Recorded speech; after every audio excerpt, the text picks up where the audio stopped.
office today? Lots of things I could say, nothing that seems like it's as important as the things that everybody are here for. Very good. Clerk's office. Good. Yeah. Voting is moving along. Yeah, sounds good. All right. Let's see, we've got a public hearing coming up at 8:45, but let's go ahead and dive in. We'll go ahead and open up the public comments, and then if there's still more public comments as we come up to that 8:45, we'll finish them afterwards. So go ahead. Trip buyers from Cool Junction. You all know why we're here. We're beyond the point of trying to say why we're for or against the zoning regulations. You guys have to make the decision today. Last night, it was stated by one of the members of the public that there are 5 votes that get to decide the future of York County and where we go. I agree with that to a point, but basically it's 1 vote.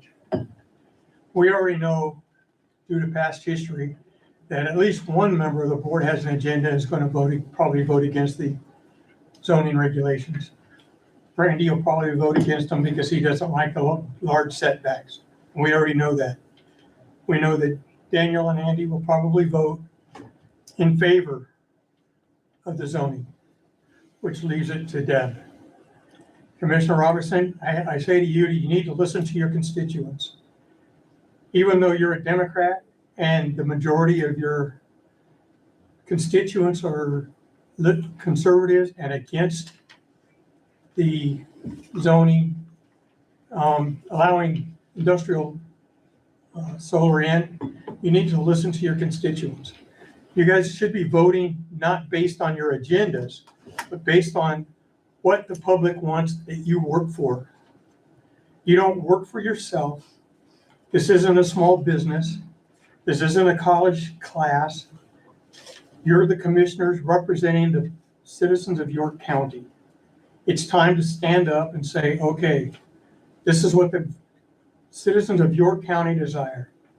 Randy, last night you alluded to the fact that you had lots of people that vote talking to you against the zoning being the way it is. You implied that we are a bunch of evil people that are going to destroy the people that are for it. You implied that we were going to harm them and bring harm upon them. I beg to differ. If they don't want to show up, they have the right to make written comment and have it inserted into the record. Where's their comments? They have that right. They were so scared to be here, you should have informed them of that. It was your position as a commissioner to do that. That way we have a fair and equal balanced representation of what's being said, not just hearsay. Well, someone talked to me. Who? What? Let's put it in the record. We're all here to put it in the record. Again, like I said last night, you work for the citizens of York County. It's time to stand up, vote, and represent the citizens of York County, not the public power districts.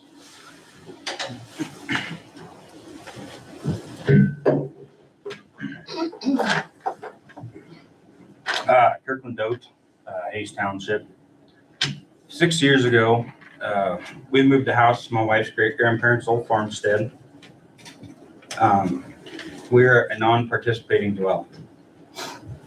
A couple years after that, I started to hear secretive talk about industrial solar. And it's been a secret. From EDF to OPPD, it's been a secret the whole time. Not once in the last 4 years has anybody from EDF, OPPD, or any commissioner ever called, ever stopped, or said anything to me or my wife. And to me, that's sad. Land rights? All these people who bought, who sold, who rent, lease, own this ground, they know it's zoned agriculture. Commissioner Obermeyer, you talked last night about people in support. Coming into a room like this being uncomfortable, there are many more of your constituents in opposition that think coming into a room like this is uncomfortable, and I'm one of them, because it's uncomfortable for me. Solar belongs on the roofs of the industrial companies that benefit from the green credits, not ag land. York County does not want industrial solar taking over ag land. You can tell OPPD to go find green credits in any other state. You can find them anywhere. That's what this is all about. Now I want to back up just a little bit off paper. 6 years ago, we moved a house to my white great-grandparents' farmstead. Last night it was brought up about emotion. I hate to tell you all, this is emotional. When that house pulled in that driveway, right behind it was my first daughter. She was a week old. That's emotion. I moved out to York County to live in a rural area surrounded by farmland, not an industrial solar park. Thank you. Let's see, you gotta be quick to get up here. After this one, we will move on to the public hearing. So go ahead. Oh, I thought this was a public hearing. Well, we have two of them running today. Oh, okay. We have another one that's scheduled at 8:45. Okay, thank you. My name's Eugene Ames, Henderson, Nebraska. I'll tell you a little story. There was a chicken and a pig that were starting a restaurant. And they said, what are we gonna put for a menu? And the chicken said, let's have ham and eggs. And the pig said, whoa, wait a minute. You're making a contribution. I'm making a commitment. And I think that's what we got here. We've got, if I understand this correctly, and I look at my zones where you guys are all from, we've got an all-city person, we've got an almost all-city person, we've got country people, otherwise representing country people. If you took a vote from just the country people in this county, I wonder what that would be. And last night, talking about emotion, the young man that said what he said about his fifth generation farm. If you've never lived on a farm, if you've never been connected with agriculture, and especially if your grandparents, your parents, your great-grandparents, and you live on property that they have farmed for years and years, you don't understand the connection to the land. And that's the threat that I see young farmers are feeling. I've got a lot of friends, a lot of great young farmers in Henderson, and they're opposed to all of this. Secondly, the thing that I find is that this is a religion. We're talking about a religion here. Religion is based on faith. You have to have evidence to believe it, but it's a religion. Environmentalism, why are we talking about solar and wind? Because some guys put some computer models together and they came up with the idea that the world will end because of, used to be called global warming. What did we change it to? Climate change. And so you have to have faith. Now, what is the evidence they give you? Oh, very cold over here. Climate change, very cold over here. Climate change. I'm going to show you something that you may never have had. You know what this book is? And you have to have faith to believe this book, but you need evidence. Now, I believe this book because of evidence. One of the biggest things I believe it for is that when God speaks about the future, he always speaks exactly, and it happens just like he says. Right now, turn on your TV. Who are you going to see? Jews, and you're going to see people reporting from the land of Israel standing on right before the Temple Mount. Do you know that 42 times in the Old Testament, God said that he would scatter those people and bring them back in the last days? And we're living in some momentous times. We're living in the times when I believe that God is going to change this world in a big way. And it says, and 2 Peter 3:3-13, look it up for yourselves. God says he'll destroy the world, not man. And when he's done with it, there'll be nothing left, but he'll create a new heavens and a new earth wherein dwells righteousness. Thank you. All right. At this time, we have right close to 8:45. We have a public hearing for conditional use permit in section 31, township 12, range 2. Nate, I believe, is coming up to present that. Good morning, everybody. Morning. Nathan Hines, County Zoning Administrator. You have a conditional use permit in front of you today that was recommended 5-0 approval from the zoning board. Essentially, it is Kevin and Marcy Semper applying for a second house. It's a little weird. It's 2 different parcels, but the proposed house is still in the same quarter, and they do own both. So ultimately, their hope is to build a second house. They would move into that, and their daughter would come move into their old house and take over the farming. But because it's in the same quarter, they obviously need your approval. This is a little different than most of them. Usually, when these come in front of you guys, they tear down the old one. Plan for this is both stay. They're asking that both stay.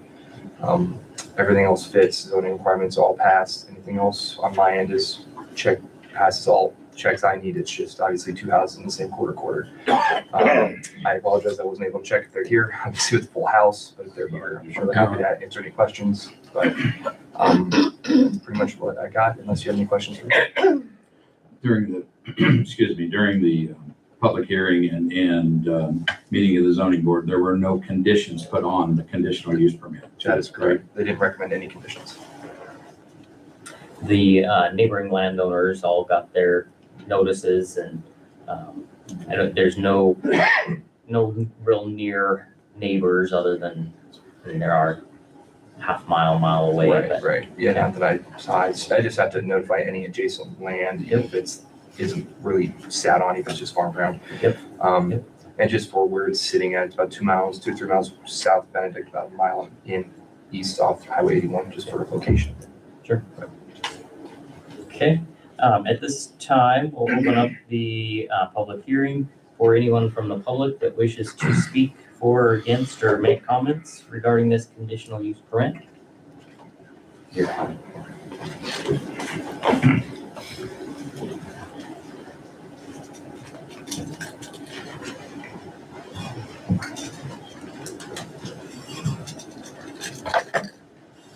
Willard Peterson, 514 Road 13. My address is York, but I am from Bradshaw. I have a habit of testifying at these things, so I thought you'd be disappointed if I didn't do it today. The same thing I've stated before is that I'm all for people, people wanting to move back to York County and move back to wherever. And I think after a lot of stuff that's been going on now, what people have to remember is if you're going to move in the country and you expect things to stay exactly as they are forever and ever, that may not be true. And so as long as people understand that, I have no problem with anybody living wherever they want to. Thank you.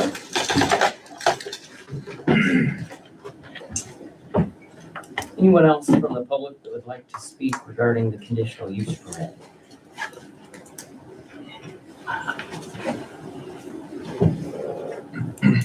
Seeing none get up, we've had the public hearing open.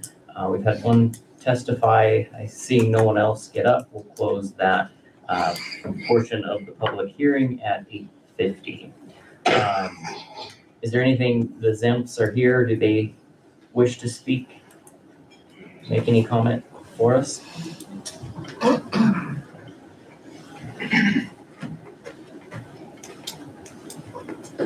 Hello. I'm Morning. Kevin Semp. Thank you. I guess it's been our goal for a long time to build a new house, very close to the old one. And then it's an honor for my daughter to want to move back to where she grew up and raise her family. As far as anything else, the house will be self-sufficient. We'll have our own sewer, our own well. We won't be tied into the old house at all.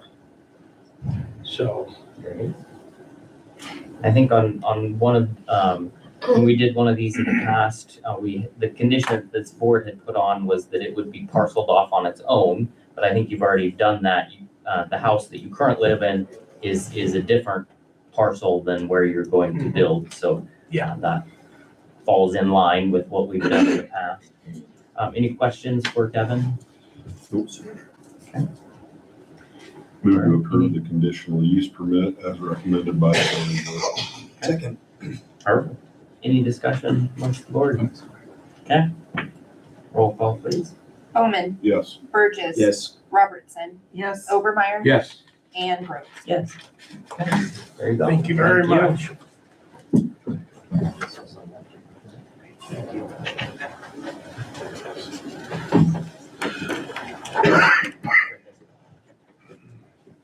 All right, so we do have another timed event at 9 o'clock, so that gives us about 8 minutes here.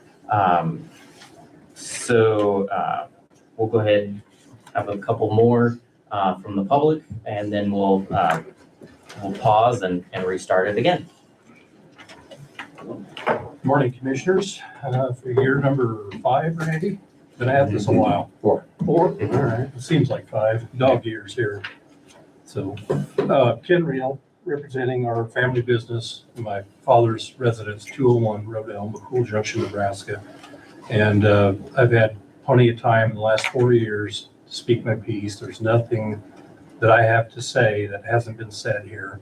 Mr. Doe took a little of my thunder here today already. But sitting in the basement, listening to the proceedings last night, I just kept hearing these buzzwords that resonated in my ear. And when OPPD came in and their catchphrase, property rights, everything's property rights. And as a livestock producer, we do not have the ability to do whatever we want with our property. We had to go through a zoning process, and even with other amendments, I very dearly love my Second Amendment rights, but yet I have restrictions on where I can exercise those rights. There's nothing unusual about this when things that you choose to do affect others around you. So, but the words money, property rights kept coming around, and that's what this thing all comes down to. This is nothing to do about supplying York with energy. This thing is all about money, ESG scores for banks, green energy tax credits, and that's the bottom line, the driver to all this. I commend the zoning board for their hard work. Thank you for your time. I strongly support the recommendations coming out of that zoning meeting last night. Thank you, Commissioners. Thank you.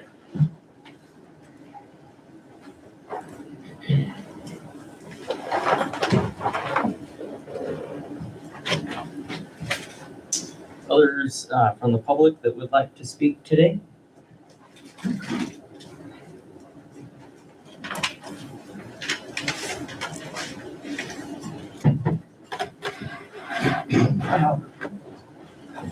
Horace Wires, 512 Michigan, York. Last night, Mr. Obermeyer spoke of people that he had talked to that work for the solar fields, but too shy to talk. Mr. Obermeyer is the only member of the council that I am personally acquainted with. I have served with him on another board and have little doubt of his integrity. I do, however, disagree with his conclusion that about too shy to talk. None of us here have been professional speakers and are not comfortable, but are courageous to speak our piece at these gatherings. 2 weeks ago, last night, only one favorable and unnumbered others against this issue. There was, I can be corrected if I'm wrong on the one favorable vote in the last bits of discussion about this issue. But there was certainly a more numerable number of votes that voted in discouraging the use or limiting the use of solar.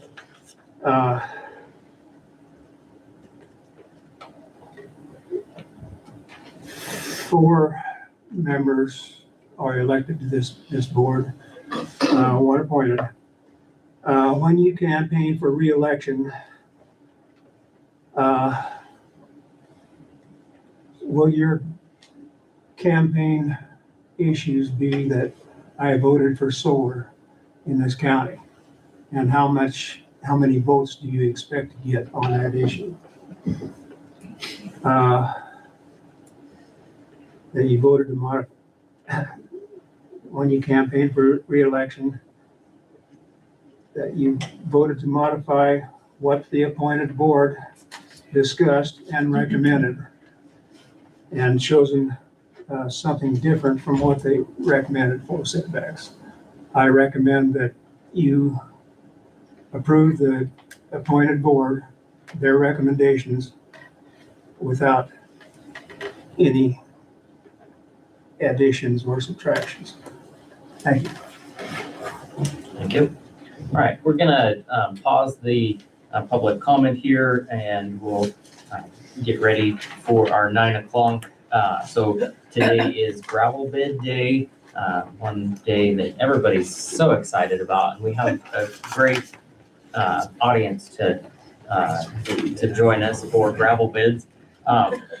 In looking at what the statute reads, we do, it is necessary for us to open the bids. And however, in the past, we've always read through every one of these bids.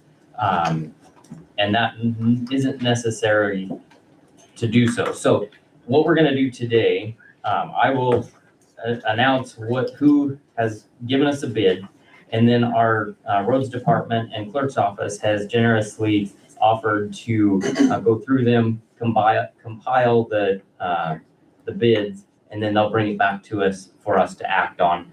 So we don't have to read through each one of these lovely gravel bids. So we've got about 30 seconds, so I think we're probably close enough. So I will read who I'm opening, and then so that we know what we have. I think it's here. I thought I saw it. All right. So we have a bid here from Greco Construction.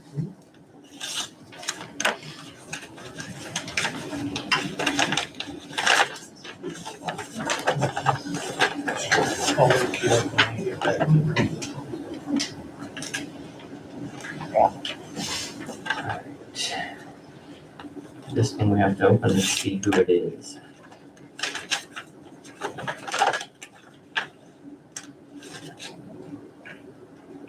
All right, this is from AL&K Farm. We did something different this year, the hauling. Yeah, So, okay, Some of those. thank you for bringing that. Yeah. Those are all. We included gravel bids and hauling bids. So some of these that we're reading are bidding just for assisting us in hauling the gravel. 17 Inc.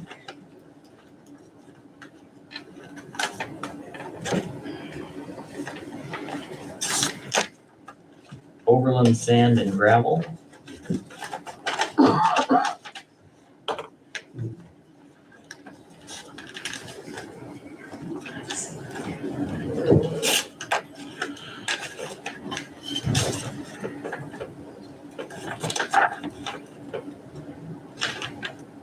Johnson Trucking and Gravel.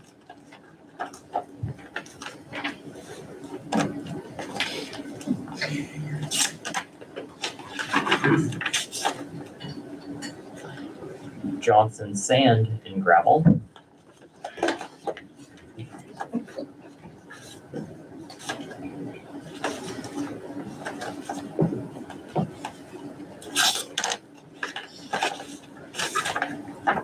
Southwest Gravel Products.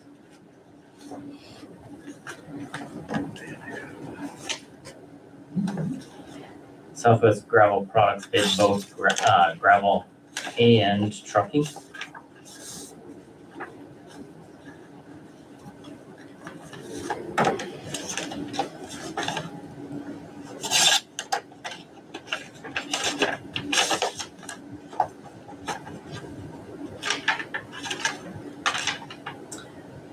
Nelson Trucking.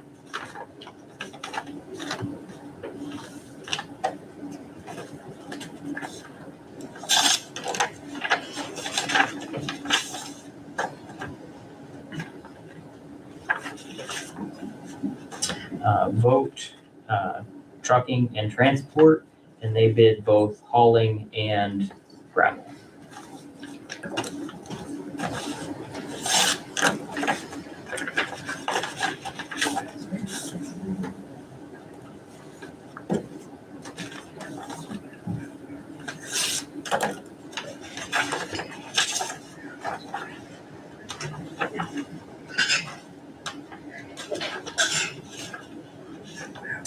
Hooker Brothers Sand and Gravel.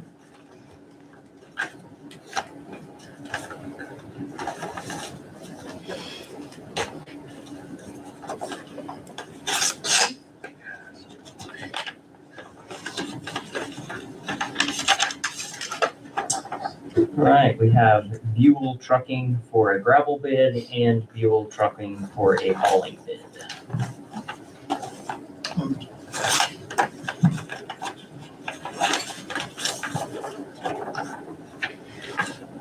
All right. So we will, those are the bids that we received. We'll hand this off to the road department, and the clerk's office will assist them in putting those together, and we'll take that back up later. Okay, thank you. All right. At this time, we will open the public comment back up, and anybody from the public that wishes to speak.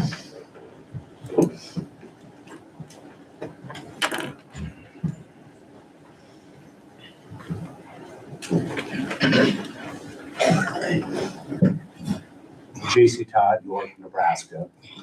And first, I'd like to start out with a show of hands. How many people in this room oppose industrial solar energy? How many is in favor of it? Well, there you go. It's unfortunate, Randy, your people didn't get to show up again today, even though you said that you had several people. But we're a little bit smarter than that.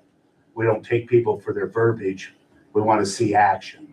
So, and it's unfortunate that common sense ain't prevailing in this. Common sense says that we plant crops for 150 years in York County, and it's worked out great.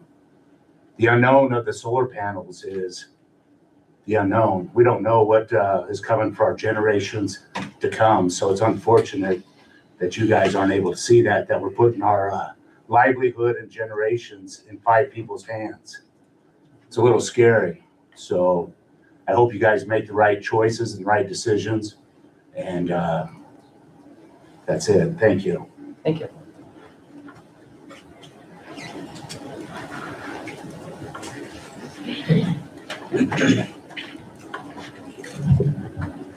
Grant Jackson, 913 Road 3, McCool Junction.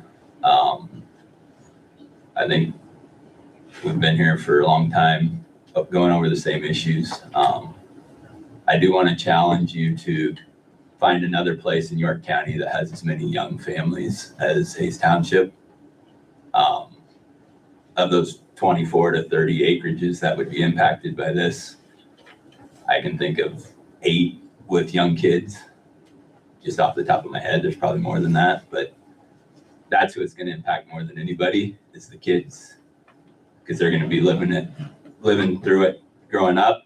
And if you want them to come back to York County afterwards, good luck if there's an industrial solar field the size of the city of York. If we wipe the whole city of York out and put crop ground and feedlots and swine confinements, would that be all right with you guys? It's the same thing. And I do want to say, I want to thank my parents, Jim and Joe Jackson, and my uncle and aunt, Jean and Dana Jackson. I want you guys to know that my grandparents and your grandparents would be very proud of you for the effort you put in to save Hayes Township. Thanks. Thank you.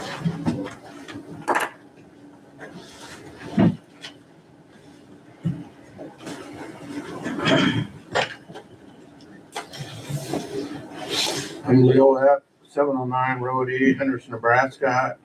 I've been a farmer all my life. I was born and raised on a farm, and I lived in the same place since 1965.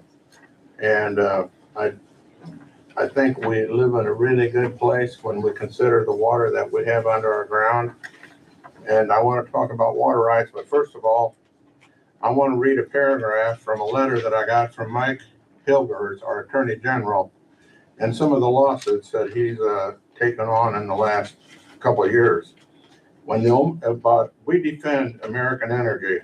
When the Omaha Public Power District tried to shut down reliable coal and natural gas energy production, which would have increased your energy prices and reduced reliability, I sued them.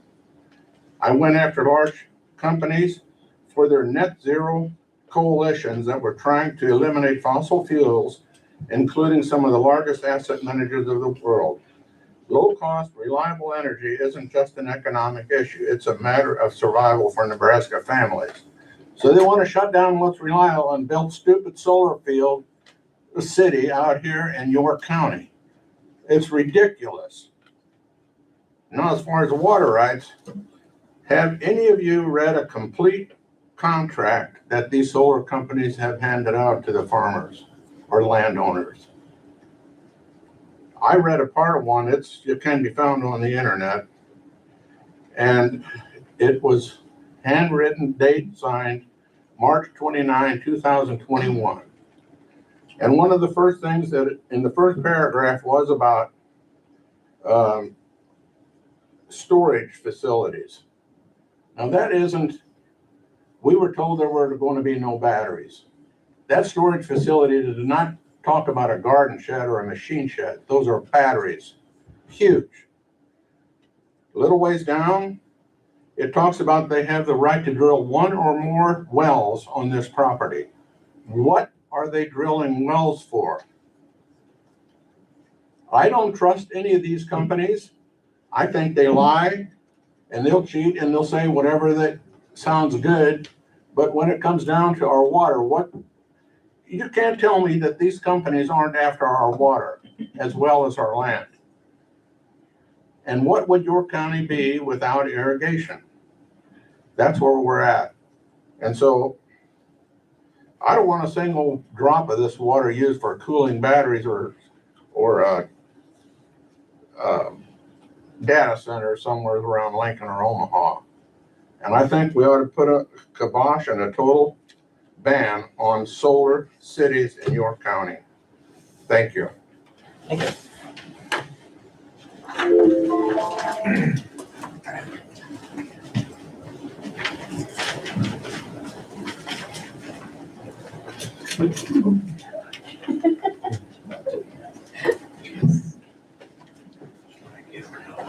Good morning.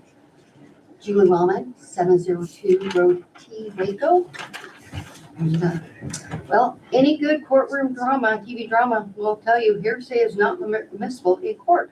So Randy, when you said, even though you only had one person last night who spoke in favor of solar, others did not because they were intimidated.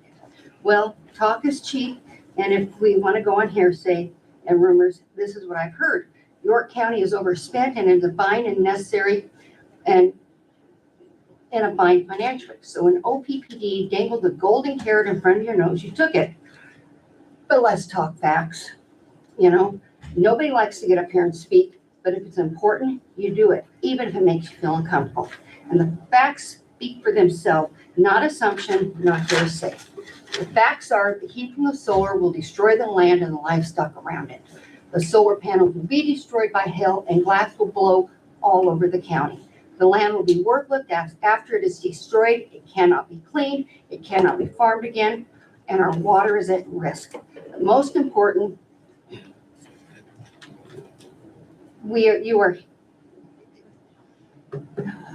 I wrote this morning. More important, I have almost 500 signatures of people in my district that do not want this. Deb, I really appreciated your vote for 2 weeks ago when you did the setback. As I've gotten to know you, I know you have a kind heart, and I know you will do what is best for your county. Thank you. Thank you. I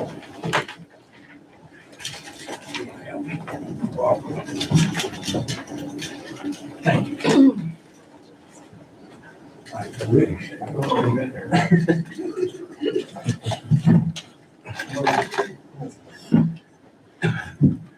Willard Peterson, 514 Road 13.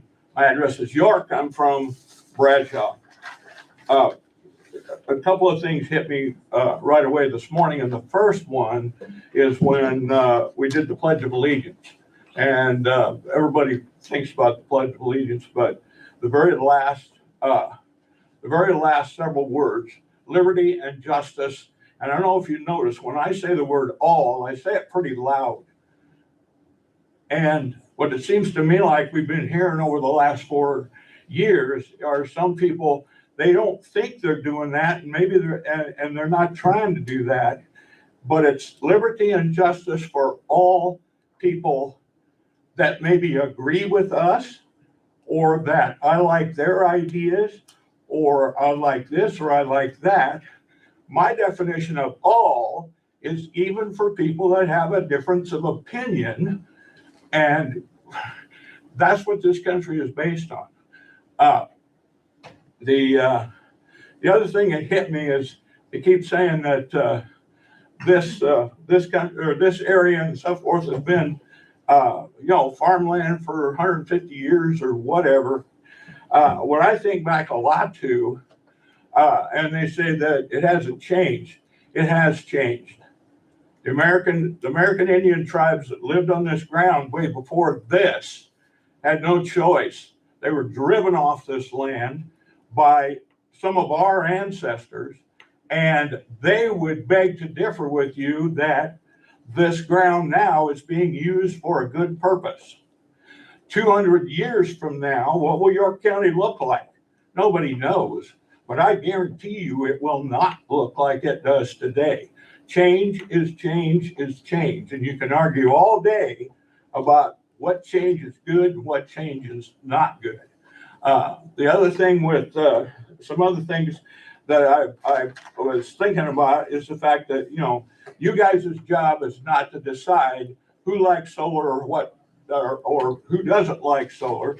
Your job is to, within the best of your ability, to make some kind of rules. We call them regulations or whatever we call them. And good leadership rises above all the noise of people on both sides of how they think that should be. Your guys' job is to look beyond that and think of really what is best for here. And people can argue all day of what's best and what's not best. That's the problem. Our definition of facts has changed over time. It is. People, I quit one time. Thank you.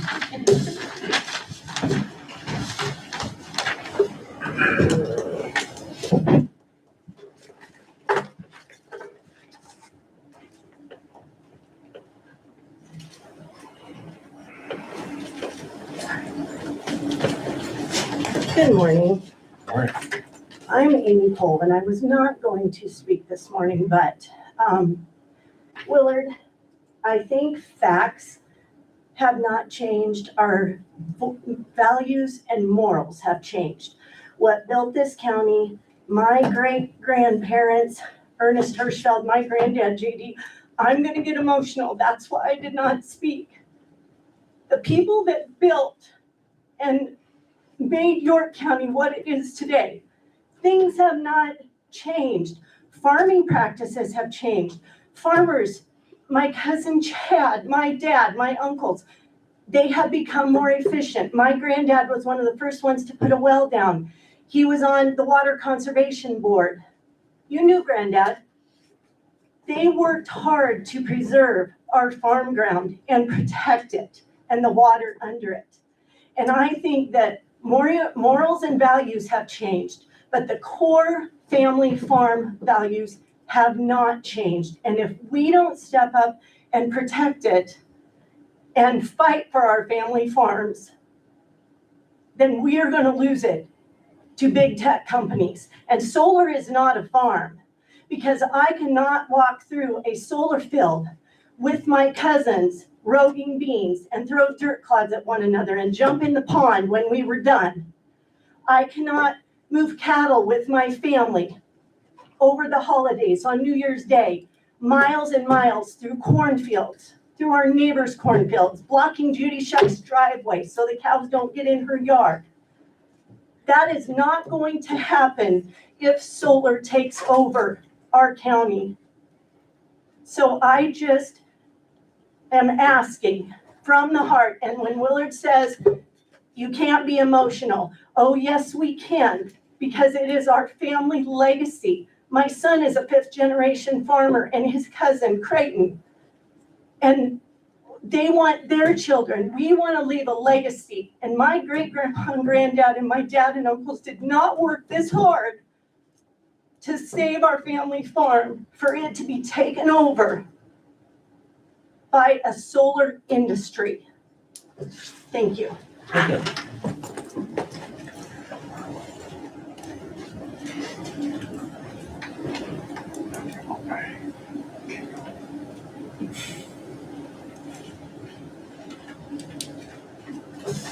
Hi, Patty Warner, 1812 Road 6 York. This is going to be a little disjointed because I wasn't planning to speak this morning, but after the meeting last night, I went home and just did some really quick Google searching, trying to find research. There's a lot of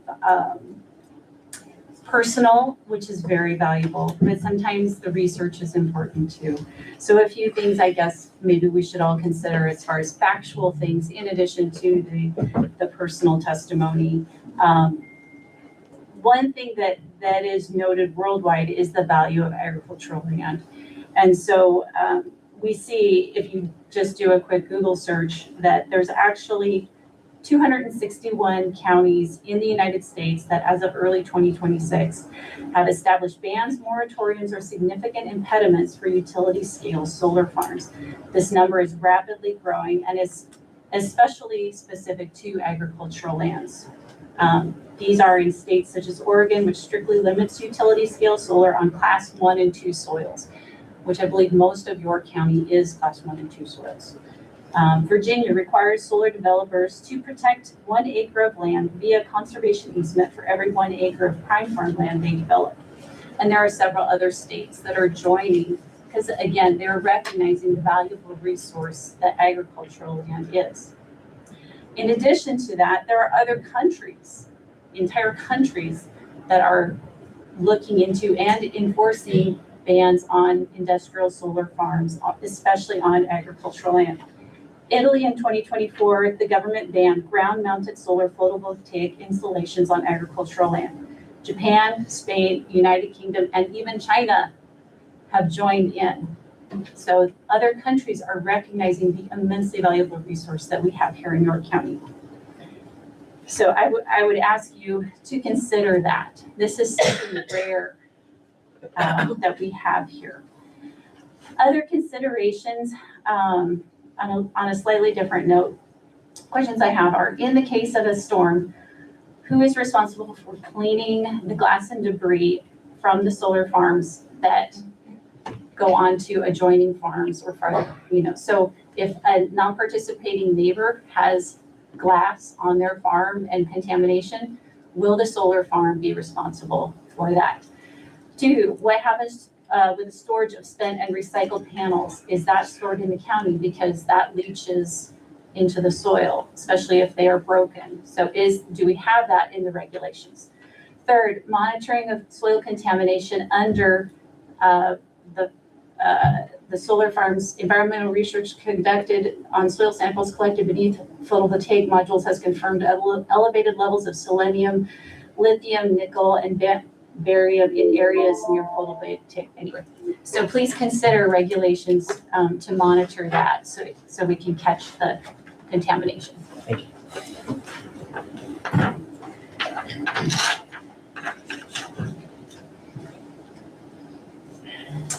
Others that would like to speak today?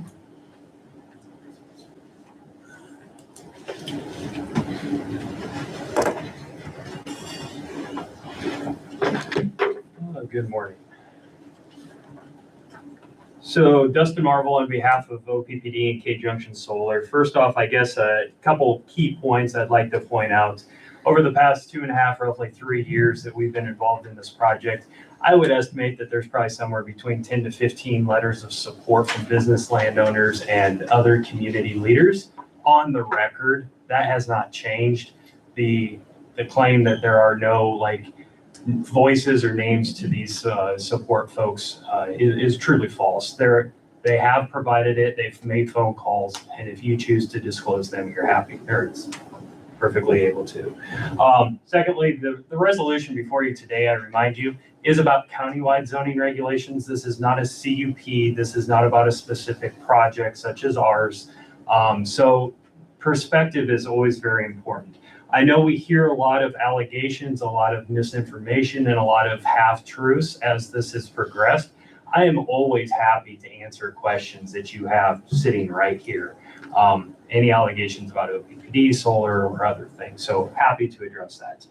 Really, Nebraska as well as York County is at a crossroads, right? We're facing rising property taxes and a slowing growth to our economy because we are feeling the pressures. And these require practical decisions, especially when it comes to land use and energy.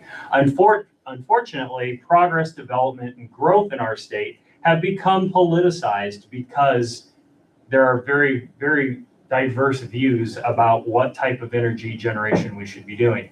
That is why OPPD is very dedicated to a diverse growth in what we generate, right? There is an answer for everything, not just one solution. Now, Nebraska and York County cannot continue to compete for economic development unless we have certain things in place, which include zoning securities. Really, growth requires us to have clarity and consistency. And when you have complex rules, the outcomes generally lead to negative developments. Over the last few years, we have worked to really become that sort of partner here and open to any sort of questions and conversations. Unfortunately, the half-mile setbacks and the extreme buffers that you're trying to pass today really do not align with standardized zoning practices or even your comprehensive plan. The impact really is real here in York County, because if you follow this path and completely zone out any opportunity for solar development, it really will take millions of dollars away from tax revenues as well as your essential services. I do encourage you to think through this as you're voting on the resolution today, because right now you're just preventing it. Thank you. Thank you.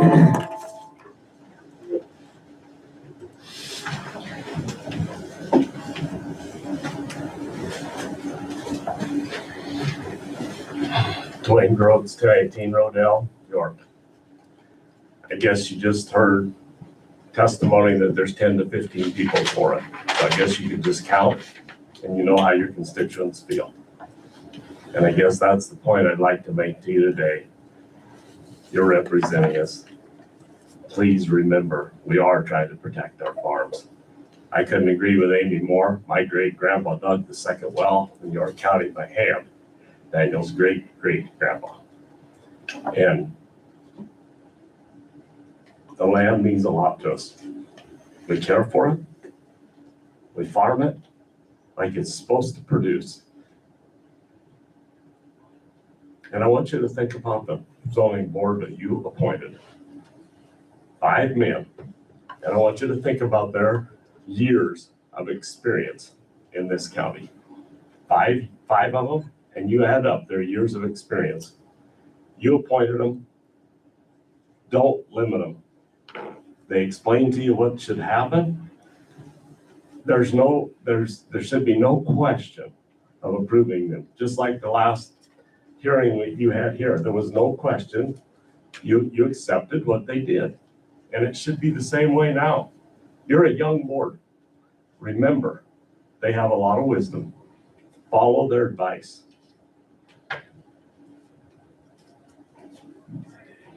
Be careful that you're not voting your own feelings. You're voting to represent the public. This is an agriculture community. Remember, you're there to represent us. You're not there to represent OPPD. And if you have 10 letters, that's wonderful, 10 letters for it. And you may think you're doing these people a favor because they're gonna have a big income off their farm. But trust me, you're doing them a disfavor, because think of what that land was gonna be worth, covered with solar panels in 10 years. Please be careful how you vote and protect us. Thank you.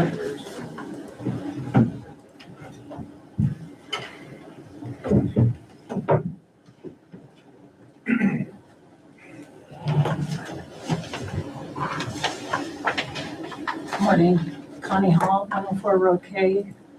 I was one of the original landowners that signed up with EDF, and then it was bought out by OPPD.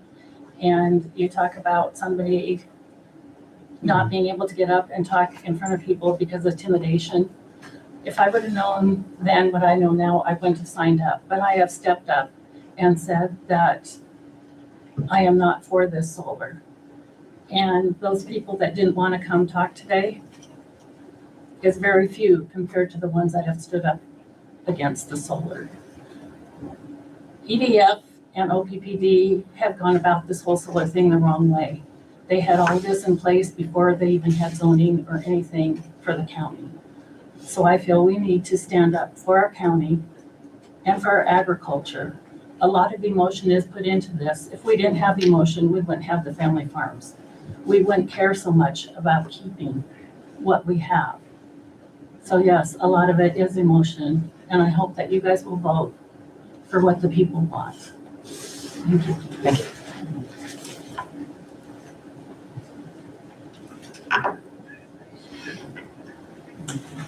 Others that would like to speak?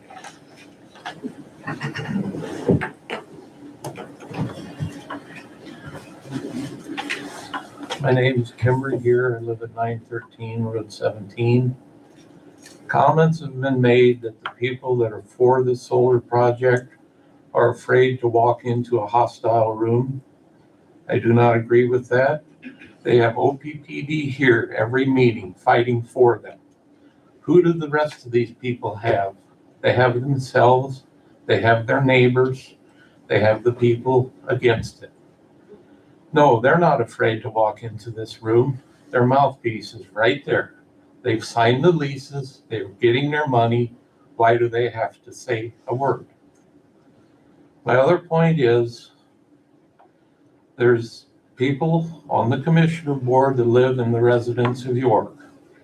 They are provided the security from the city council of a buffer zone of at least a mile around the city limits of town.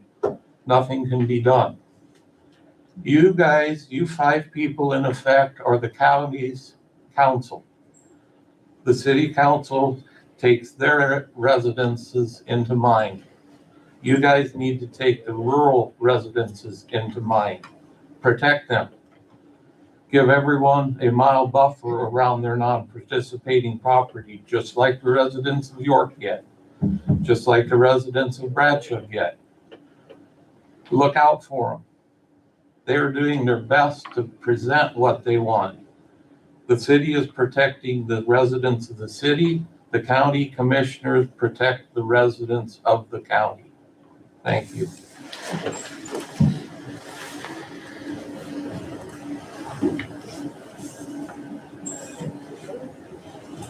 All right. Anyone else from the public that would like to speak today?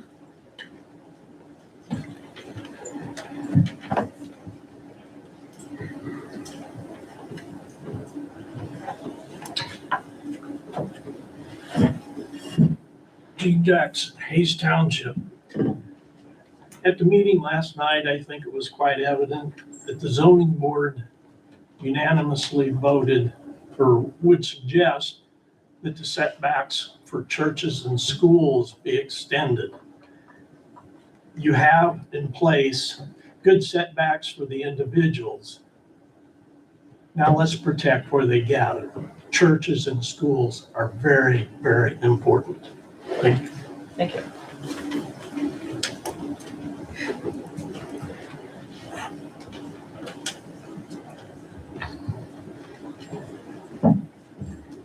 All right, any other one?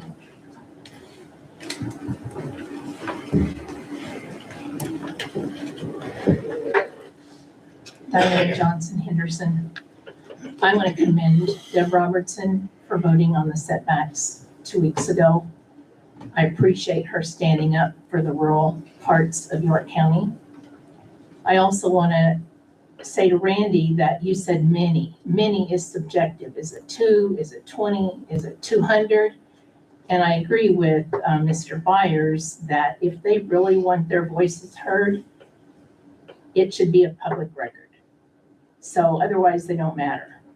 The rest of us are all on public record saying how we feel about this. Now, to my dismay, I have come to realize if there is one commissioner on the board who thinks he knows more than many or all of us, his reactions to York County residents as they share their thoughts was abysmal. No one can miss this if you are watching him. I must say that he has kept himself a little bit more in control last night and this morning. He also shows little respect for fellow commissioners as he continuously interrupted them, and this all is referring to the April 14 meeting.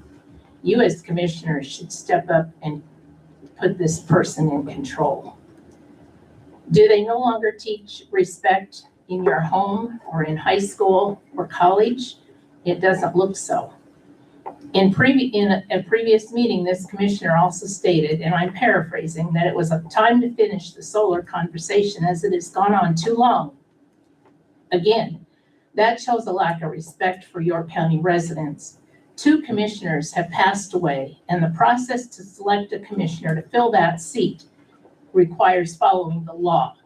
These 2 men were lifelong county residents and well-known in the community. And prior to that, the reason Daniel's on this board is because that commissioner passed away. Then the recall of Commissioner Ott happened. To refresh everyone's memory, when that first vote was taken, Ott, Bowman, and Groats voted for reasonable setbacks. Ott explained when asked and when interviewed on TV, it was the commissioners that live in the country that agreed on the reasonable setbacks, not the city dwellers. Then 2 weeks later, a revote was taken and Ott voted with the city dwellers.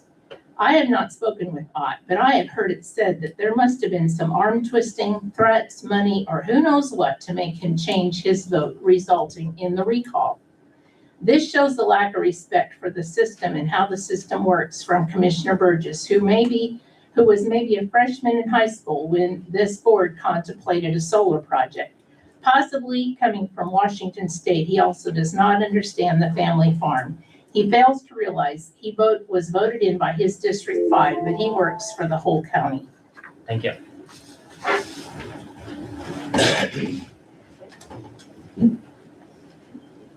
Is there anyone else?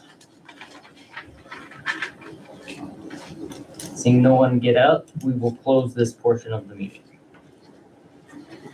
All right, we will move on down through our agenda. Let's see. We do have a 9:30 Board of Equalization. Since we are past that, we will go ahead and convene as the Board of Equalization. Last for a roll call, please. Robertson. Yes. Obermeyer. Here. Burgess. I'm here. Bowman. Yes. And Groves. Yes. Open meetings law is in the back of the room as well as outside in the hallway. Proof of publication and posting is available. It was posted in the newspaper on April 23rd and on the website April 17th. Review and approve the minutes from our Board of Equalization March 17 meeting. So moved. Thank you. Second. Thank you. Any discussion? Roll call, please. Bowman. Yes. Obermeyer. Yes. Burgess. Yes. Robertson. Yes. Groves. Yes. And adoption of today's agenda. Move for approval. Second. Perfect. Any discussion? Roll call, please. Obermeyer. Yes. Burgess. Yes. Bowman. Yes. Robertson. Yes. Groves. Yes. All right, as with any meeting, we do have a public forum. If there's anyone that would like to speak regarding things that pertain to the Board of Equalization. Seeing none get up, we will close the public forum and move on down through our agenda. We do have some tax list corrections. Kurt, the assessor, is with us, and we'll dive right into that. Good morning, Kurt Bowler, Kurt County Assessor. I had sent you all an email last week, kind of outlining what those tax list corrections were all about. That first one was kind of frustrating, where we went to all the work to make that correction, and then the state told us to change it back. So, like I said, they're giving them, I understand, they're giving them this first year, give them a little leeway on the new audit process. So, other than that, they're all pretty straightforward. There was one, and I apologize, the Elks Lodge, there was one both directions. There was one we took it off, and then one we put some on. That's due to the partial. Right, corrected records, or it's just partial. Yep. Questions for the assessor?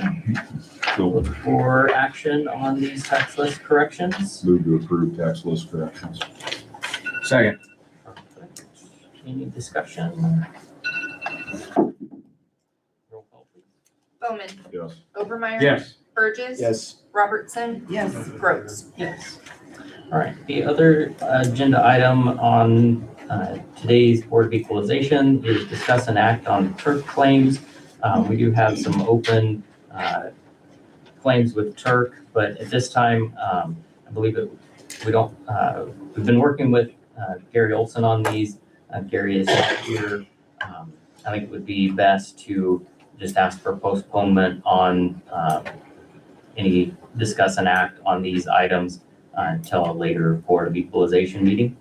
Do you think it'll be ready in 2 weeks, or is Probably. Gary gone? He'll be back, but we're gonna do tax list corrections again at the end of May. We have one for personal property, whenever you want to schedule it. Okay. I mean, if Sure, this yeah. board wants to do it in 2 weeks, we can definitely do that. I think we should be ready to do that in 2 weeks. Everyone good? Okay. I'd make that a motion. We postpone to the next meeting. Perfect. Discussion? I hate to be this guy. Yeah. Is that a motion to table? Yes. Sorry. Postpone. Postpone. The table kind of indefinitely does it. Fair enough. Just words. Yep. Okay. Roll call, please. Obermeyer. Yes. Bowman. Yes. Robertson. Yes. Burgess. Yes. Gross. Yes. All right. One other thing, personal property returns, they're due to my office this Friday. Just a reminder about the postal service, United States Postal Service, they no longer put postmarks on the envelopes the day they're delivered. If anyone is mailing their personal property return, they really need to be aware of that. We have to take anything that's, we'll look at the postmark. If we get it in our office after May 1st, but it's postmarked May 1st, it's not gonna be late. But if it's May 2nd on that envelope, it's gonna have a 10% penalty on it. Just so you know, if you take it to the post office, you can request that they hand stamp a postmark on there, and we'll accept that as well. Otherwise, they can always bring it to the office. We're open here this week. And then there's the box out front, Mary. Is it okay if they drop it in there as well? Okay.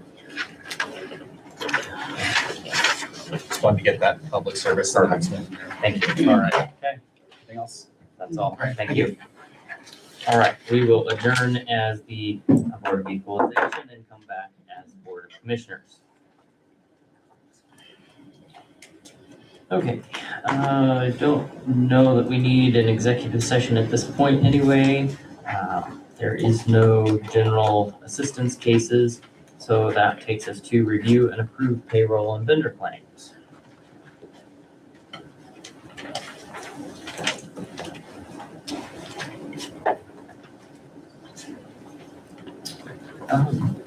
Did you put in the transfer? Yes. In the claims? Okay. So just draw attention, we do have a funding transfer through some statewide meetings that Mary was involved in. In the past, we've always done a funding transfer resolution. It was stated that that really is extra work because when funding transfers are pre-budgeted, we've talked about them during the budget process, and it's something that we had technically already approved, then the clerk can enter that into the claims process rather than going through a funding transfer resolution. So there's one in there for a transfer to the State. Yeah, thank you. 95, just over 9,500. Any comments or questions? I got one question. Maybe for Chris, maybe he doesn't know the answer to this, but I know Gary alerted us to some big expenses coming from some autopsy expense. Is this the end of that, or is there more to come? So we have it's a significant delay in the billing from autopsies. I believe a good portion of the bills that we are looking at paying are autopsies that were originally ordered in December and January. So because of the timing where we're at now, this should complete all of the ones for this fiscal year for autopsy, unless we get something very weird from his lab.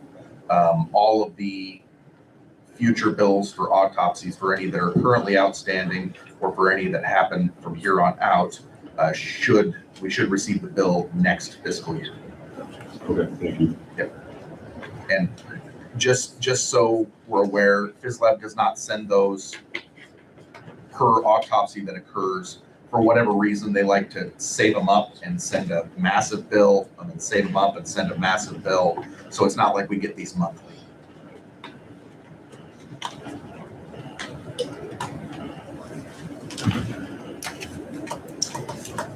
All right, what is the wishes of this board for payroll and vendor claims today?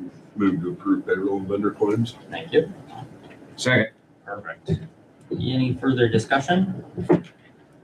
Roll call, please. Bowman, Yes. Obermeyer, Yes. Robertson, Yes. Burgess. Yes. Gross. Yes. All right, so that takes care of the funding transfer that we needed to do as well.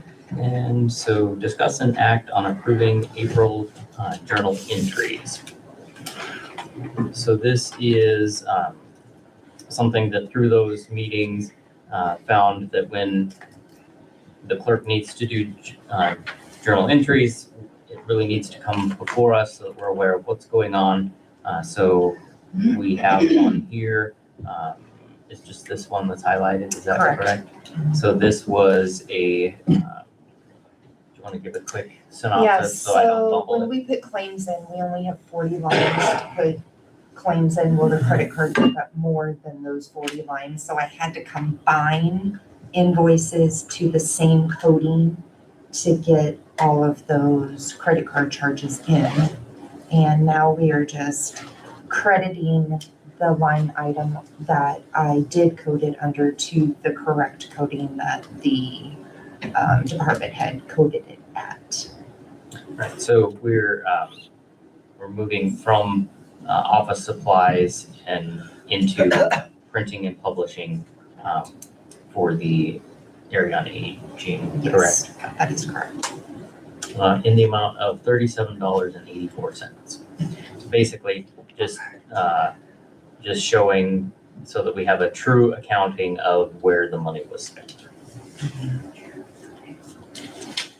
So I would look for a I'd move for motion to approval of the April journal entries by the clerk's office. Second. Perfect. Any questions or discussion? Roll call. Obermeyer, Yes. Burgess. Yes. Bowman, Yes. Robertson, Yes. and Gross. Yes. All right, I did see Ashley and Greg walk back in.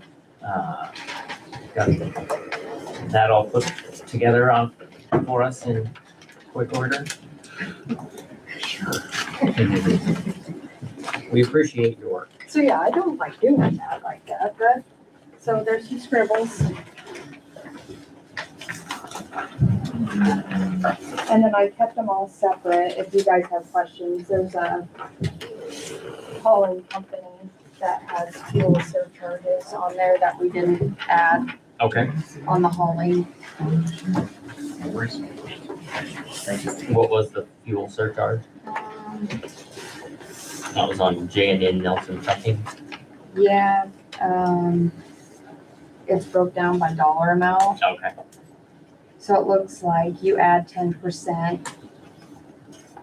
$3.51 to $4. Do you want me to read all these? Okay. No, if Add that's, 10% if that's.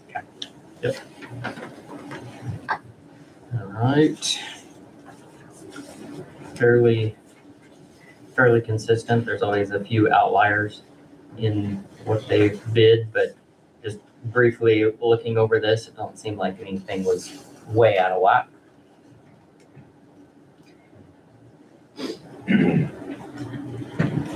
I appreciate you guys doing this. I know in the past, we've sat there and read and We'll give it back next year. Really? Well, I And would with hope that, we would change it just a little bit more yet too next year. well, and with adding the trucking into this, I think it's really good to have transparency on it. And Ashley came up with a good form here, and obviously we'll modify it a little bit more next year, but for the most part, it was pretty easy to decipher. So I think that, you know, as we move forward and try to find, you know, a streamlined way of doing this, that we have the ability to set up a purchasing agent, which could open this ahead of time and get everything ready ahead of time. I think through work that we also need to know the federal funds that we come down. You know, some of these, in case we used any federal funding, would have to have a SAMS number. And I know that some of them do and have turned that in, but that would have to be an implication to bidding. And I just think that would help refine this and like I say, streamline it for everybody's sake. So I appreciate you guys taking the time this morning and doing that. I'll get it all entered into a spreadsheet Yeah, and that's send fine. it to you guys. Yeah, okay. Appreciate you taking time to go through and write them all in and so that we have something to look at. As with always, in the past anyway, we've accepted all bids mainly so that when one runs out, we can have access to another. I think that in the past, we've always been pretty diligent in doing the right thing for the taxpayers as far as where we're getting it, but And when we have several choices for where I send the guys in the morning, we always go for the least expensive or the closest to where we're hauling it to, so.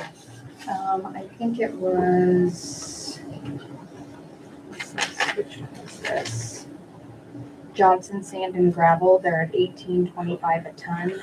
If current fuel prices are at $3.89 a gallon for red fuel, if price gets down to $2.25 to $2.30 a gallon, they'll reduce the price to $17.50 a ton. And that would be the roads department hauling out of the. sure, yep.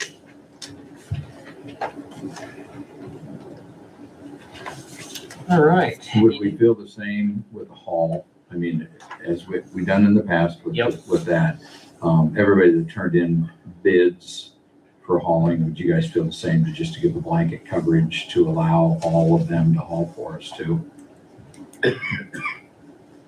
I think so. I mean, we're always looking for bottom dollar line anyhow. Right. Right. Yeah. I mean, it would depend on what we would need. I mean, obviously, we'll go for the lower of the hauling price, Right. but if we need a lot at once and they can't do it, then we're gonna have to reach out to the higher. Okay. Yeah. So that'd be your recommendation for us to do that too? Yeah, So if it's okay to leave it open-ended like that. yeah, I think the biggest thing that we found with the hauling and the reason that we started adding the hauling is when we get into overspending that threshold of the Purchasing Act, we have a set agreement We have a that contract, helps a signed contract. with that, correct? And so that's kind of why I think last year might have been the very first year that we started doing hauling and then expanded it this year, and I think that's good. What would be the wishes of this board? Move to accept all gravel, rock, and hauling contracts. Second. Thank you. Last contracts. Discussion? Roll call, please. Bowman, Yes. Overmeyer. Yes. Burgess. Yes. Robertson, Yes. Groves. Yes. Okay, thank you All guys. right, hey, thanks.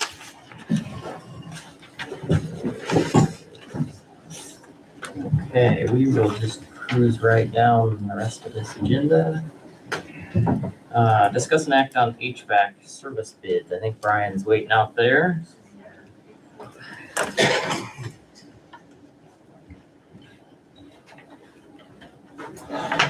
Good morning. How are we doing today, guys? Good, thanks. All right, what can you tell us about these two contracts? Well, two contracts, Sirius has been the company we've been using since before I started. And we've had really good luck with them. They've done a really good job for us. And then we tried to go a little bit more local, looked at some local people to do the HVAC services. Price, pretty much the same, pretty close. The only difference is McCormick's bid does not do anything with our boilers. And that's a major one as far as that goes. Rough estimate out of Sirius's bid, about $4,000 of that bid is just for the boilers themselves. So if we were going to do something to where we took McCormick's bid and then had Sirius service our boilers only, we'd be adding about another $4,000 to that bid as far as what McCormick's bid was. Other than that, everything else is pretty straightforward. It looks like it services all the same units and everything like that. Aside of that, there was a difference between the service fee and the labor rates between the two, where Sirius was a little bit better as far as that went too. We were kind of looking local, so that way we had a little bit better call time in emergency situations. But a lot of that hinges, of course, on what kind of emergency it is, and even where McCormick's is local, if they're staffed out, called out, we still could be looking at about the same time frame as what Sirius is to get here. Very good. So Brian had stopped over and we visited about this here a week ago and thought it'd be a good idea to put it on the agenda. I appreciate the fact that he was looking local, but the Cirrus, which used to be MMC, Yes. is somebody that, once again, we've been affiliated with for a lot of years. And with having that boiler section in there, it just seems to be the right way to go. Now, if McCormick was to get that and add to that, that would be a no-brainer, especially if we could save a little bit of money or save trip time or something like that. But it just seems like having that continuity with that company seems to be the right thing to do for this year again. So ask Brian to put it on the agenda, and at least the commissioners could discuss it or ask any questions of it. And as far as the service that you've been receiving has been fine? Yes, it's been great. Usually, there's been only, I think, been one time in the 2 years I've been here that they've had to put us off till next day, but it wasn't a major situation as far as that went. We were able to get through that day. So, yeah, service has been great. They're really upfront about it, get us pricing ahead of time on the repairs that we've got. Definitely make sure it's something we want to do before they send anybody out. They do give us the option that, they'll send people here at night if needs be. It incurs a little bit more expense because they put them on overtime and stuff like that too. So in situations where we would need that, they would be willing to do that. So we have that option. I see, sure. Okay.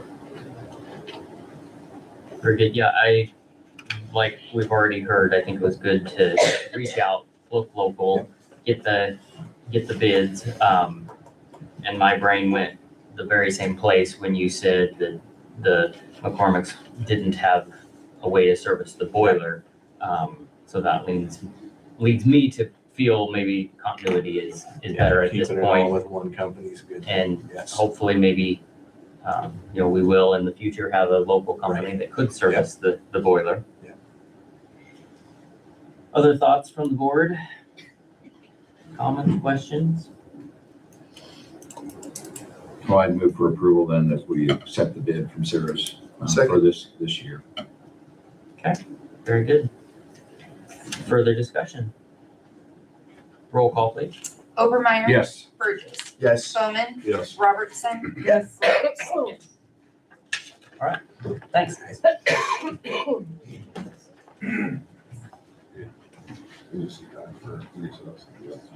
You want to do that now or before? Right, let's get out. You want to go through Alex?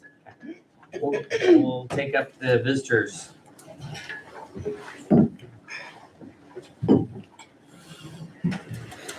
All right, before us, discuss an act on York University Improvement Grant. Go ahead. Yes, at our last board meeting, York University presented this grant for Freeman Center Enhancement Project. After discussion with our board, we had decided that the press box fit more underneath our statute than doing both the HVAC system and the press box. We had a unanimous vote to recommend the funding of $75,000 for the press box. Tell us a little bit about what we're doing here. Sure.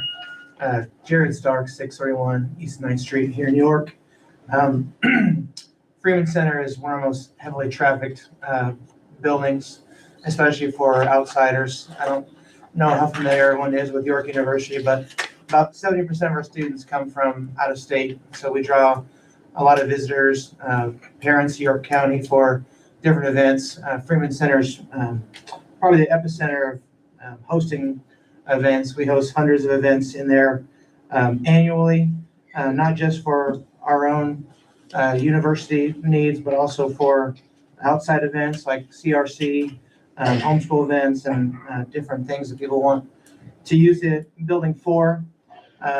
For many years, I've wanted to build a press box inside the facility because where we do all of our broadcasting and our stats and our announcing and everything is in an open area that is, I think there's a few problems with it. Obviously, the noise level and the sound and the equipment is at danger and at risk of being broken. It's an area that kids are running by all the time. So I wanted for a long time to build an area in that Freeman Center that encloses that space up and allows us to stream more effectively, capture video, do statistics.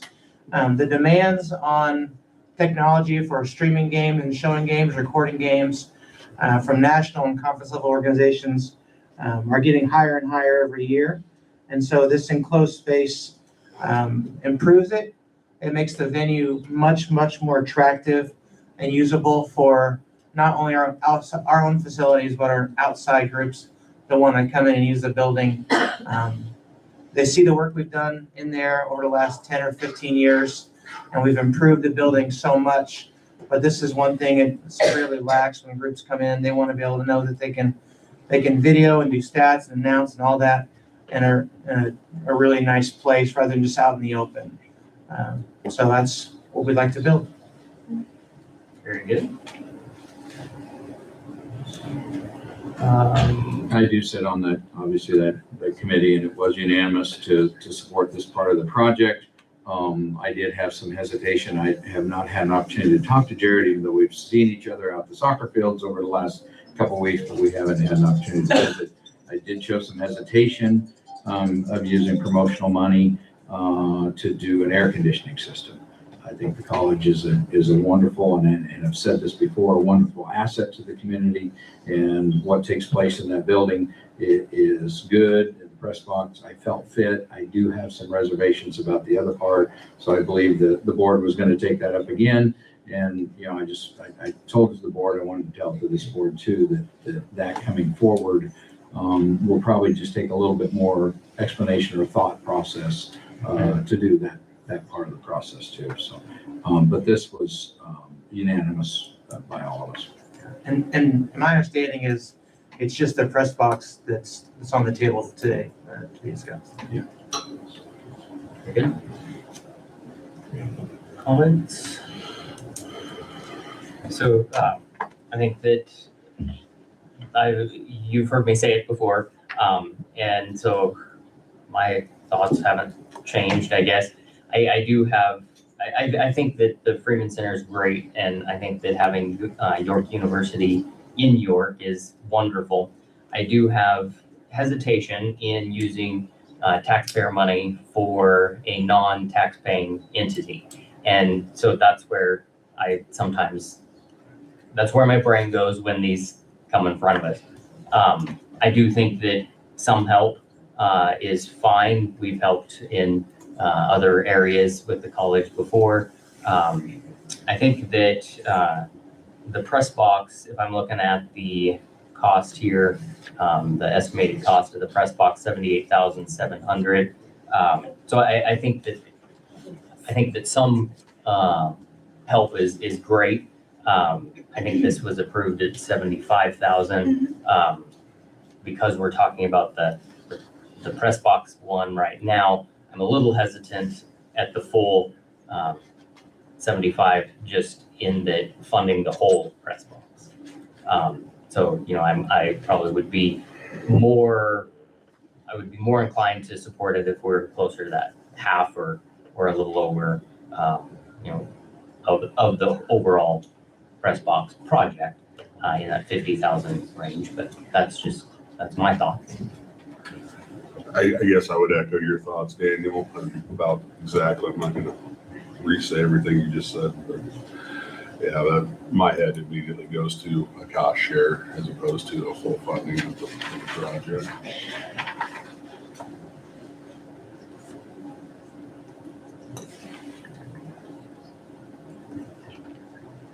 And I believe the board, speaking for the board, without them here speaking for themselves, our conversation took place about the whole project. Sure. You know, because that's what we were actually looking at is the whole project in itself, and the actual total ask was 150 for a $450,000.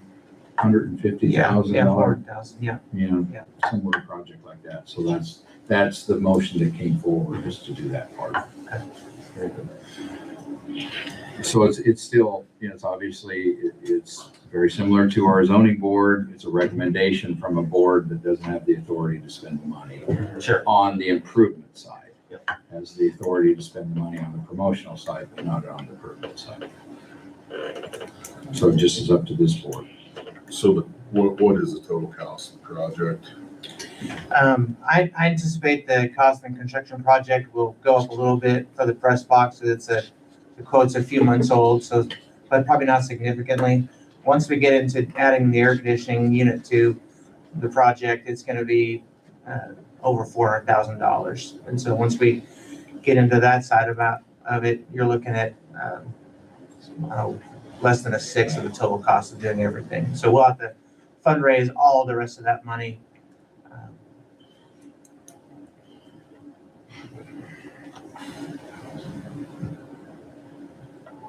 I mean, is this not what the visitors like improvement funds are for? Yeah, I mean, the improvements funds are, you know, obviously if you follow the guidelines and the rules, they're money that's collected from the traveling public. Anybody that's staying in York County, whether it be at a bed and breakfast or campground at Waco or all of our motels here in, you know, out at the interchange, pay a tax. And we bring that tax in 4%, we split it, goes into both funds, and then it's supposed to help create tourism. York County in the past has been very diligent about trying to stay that road. I know some counties across the state tend to really swerve off of it, but we try to stay right down that road as much as possible. So yeah, therein, Joe, lies, what do you consider tourism? You know, I mean, I understand Daniel's comments completely. Different tax bases paying this money than the tax base that's, you know, here, unless they're going out to the motel and staying some nights, but it's still tax dollars that are collected and distributed by us. So yeah. When you look at the college and the participation with CRC, the out-of-town guests that come in because of their student base, you know, off out of state and spending nights, then, you know, it fits. So it's kind of how you look at it, what prism you're looking through to figure it out. I guess comment for Alex. I guess when see these things come forward, I would like to see the total project, what percentage they're asking, just helps me process this a lot better than, because when I initially thought of like, well, they want visitors to fund a new press box, period. Okay. So, Yeah, it is right before the pictures. It does say the total bid for the project. sorry, my computer illiteracy sometimes gets me. It's all good. It's all good. My apologies. If you scroll Yeah. into.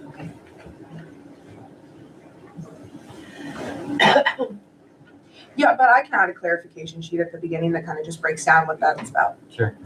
Where, I know you were just here 2 weeks ago and gave us a rundown of where the funds were at, but Yep. there's enough other stuff that go on that those numbers go in and go out. So where are we at on the improvement fund? So as of our April meeting, our fund was at $375,474.85. Right now, $122,000 of that is allocated. We are gonna be seeing our first check this month for the city auditorium, so that will be about $23,000. So. We might have approved that today. I don't think so. I No? don't think I got it signed at my last Okay. meeting because All it right. came Great. after, but yeah. Okay. So right now, with those taken out, we're at just over 250. And what, monthly, what's coming in, do you think? Do you have that number? Monthly, right now, about $8,000 is coming out of that, and that's from our payroll and then our billboards. Oh, sorry. Coming in. What Oh, what are coming we- in, what are we sorry. receiving? Sorry. It's all right. So this month that came in should be February, which is historically our lowest month. So that will be about 10,000, but we've been sitting in that 18 to 25,000-ish, maybe 15 to 25. So over the next couple months, as we get into the summer and into the fall, we'll see a significant boost over that summer tourism.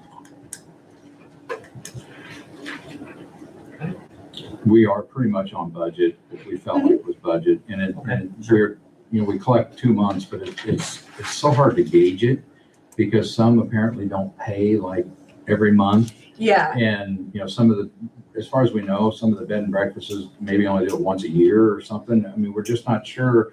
And the state will not let Alex look into it. I mean, it really takes one of us to go down there and be in-house to look through, as far as I know, to see and figure out who's paying and stuff like that. So it's always been a tough one to try to figure out what's coming in.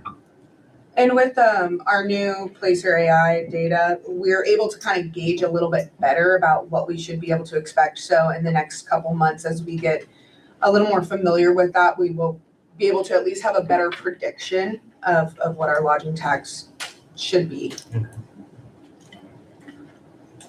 Very good. What's your wishes?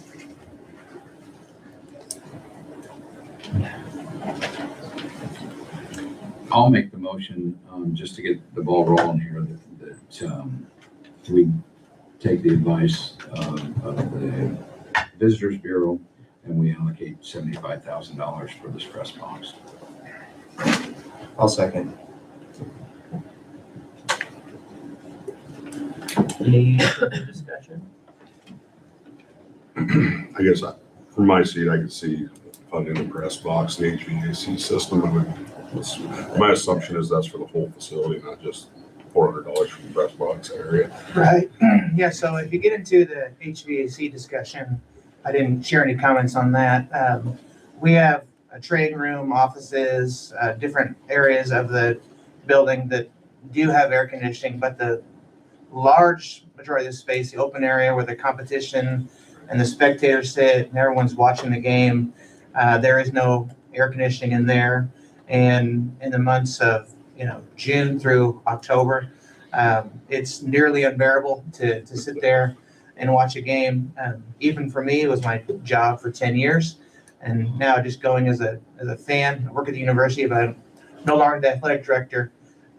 In July and August, it is incredibly hot, and it's a major deterrent if you want to watch a game and it's 95 degrees outside with whatever percent humidity.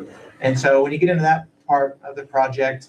That is a deep, deep need of the building that we will need to do in order to make it a facility that others want to use, not just that the university has to use this. And so if we want to make it more attractive for outside groups to use that facility, air conditioning will eventually have to happen. Yeah. All right, we have a motion and second to support the $75,000 grant for York University. Roll call, please. Obermeyer. Yes. Burgess. Yes. Bowman. Yes. Robertson. Yes. And Gross. All right, thanks so much. Thank you. All right, at this time, we will take a recess. When we come back, we will take up, discuss and act on zoning regulation. I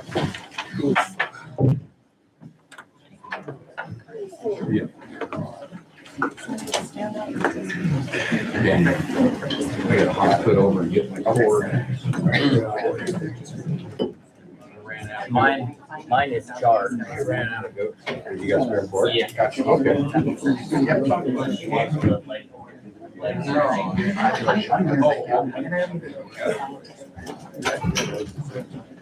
Okay, I'll figure it out. Thank you.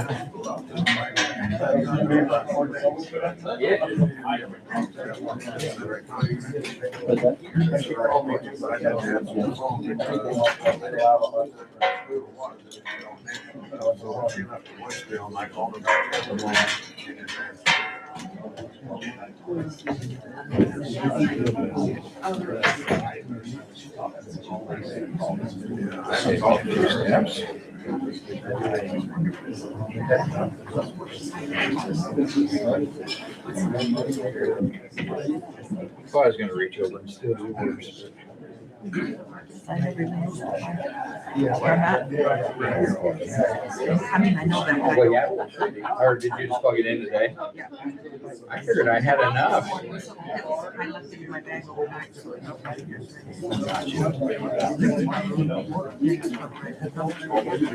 Oh, and also, I did leave this on. I don't know if it can pick up small conversations, but just be aware. So, I'm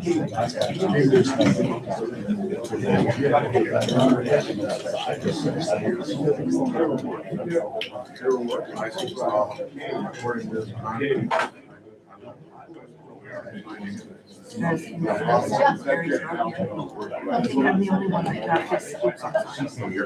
I'll try to catch it. That's my standard line.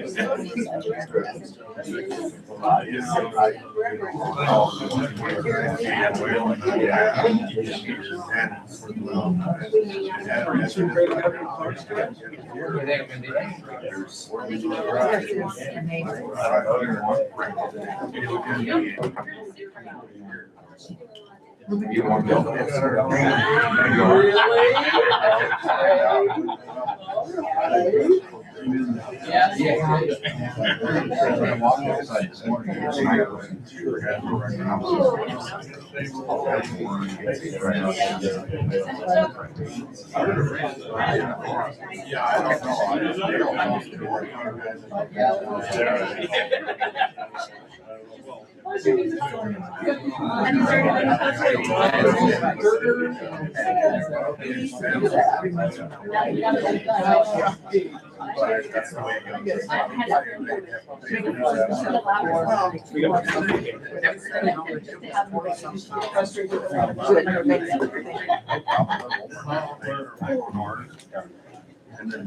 We're working on one dollar. So it is what it is. Yeah, I agree. It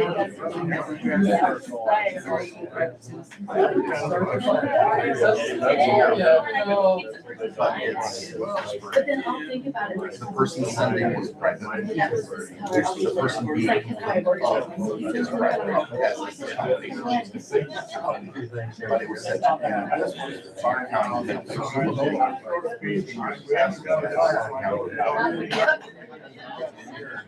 Yeah, we can take a copy of your office. I have suspicions as to why the allegations come. I went to a city. They used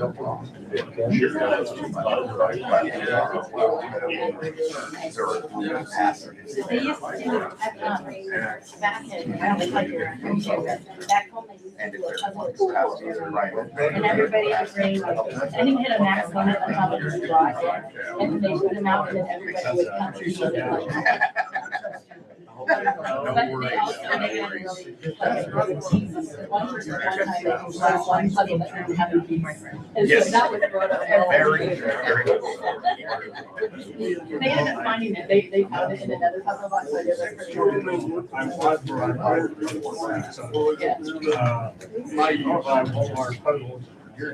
like, and actually, I find that sometimes they don't fit super well. So that's my issue, and then you don't think that's the piece of it, though, that is. You have to ram it in, you know. You'll see probably, depending on. There are a lot of us. Okay. Yeah, oh yeah. I've been on TV one time, my two.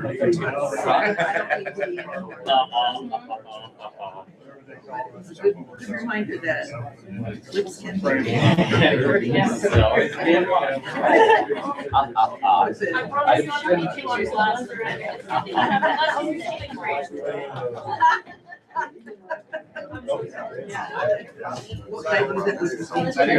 I don't know. No. I don't think that's proper. I know, that's when I was reading the original. I've never seen it listed like that.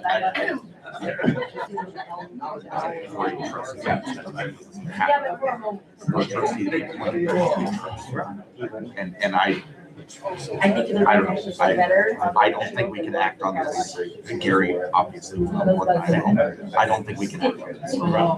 And even if so, because of the way they did the notary block, we can't have a signatory there that has something right now. So you could, but then that would be improper. But here. Well, it would just be Gary would have to have a notary as well when he signed it. Right, there would have, well, yeah, there would have to be a second notary block added to it. Yeah. But to that end, I don't think that. Oh, he's just the trustee of the board. It's a deep subject, right? Well, it's a recipient consent. And basically, And that's how they're all. correct. And being a trustee. Yeah, it's very. Gary Olson, as trustee, a lot of deeds of trust, if you go look at deeds of trust, like Georgia State. And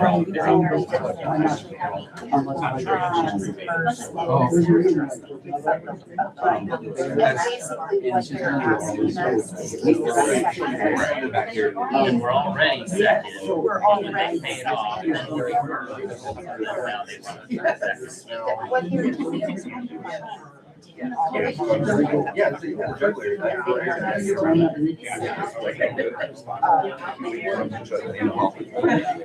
they don't even.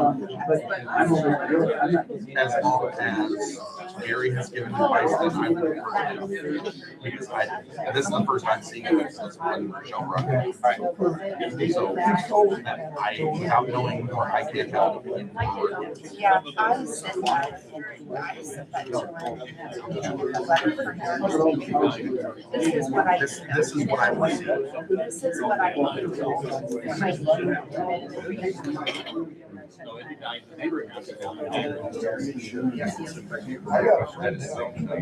And Sam was supposed to be in contact with her.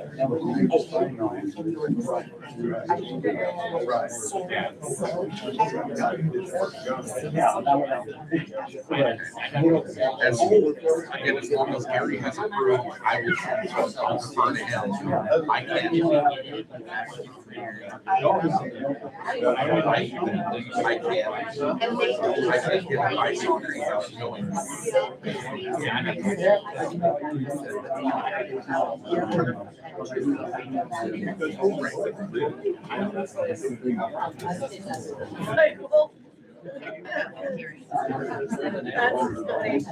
All right. See you.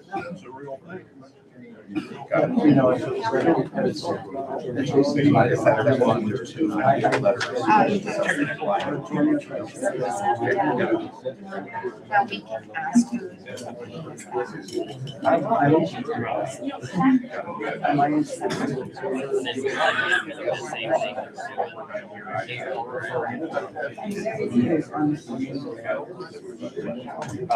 I think maybe when we come out.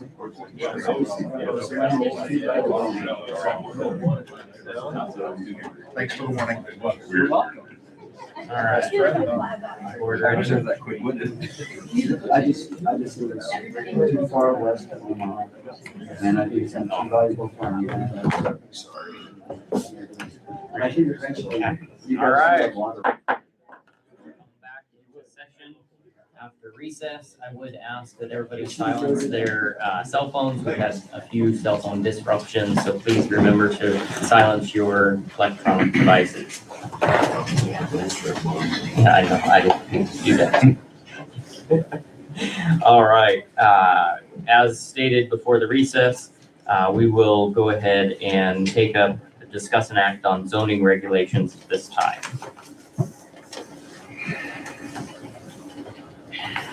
So before us is the document that we worked on last meeting.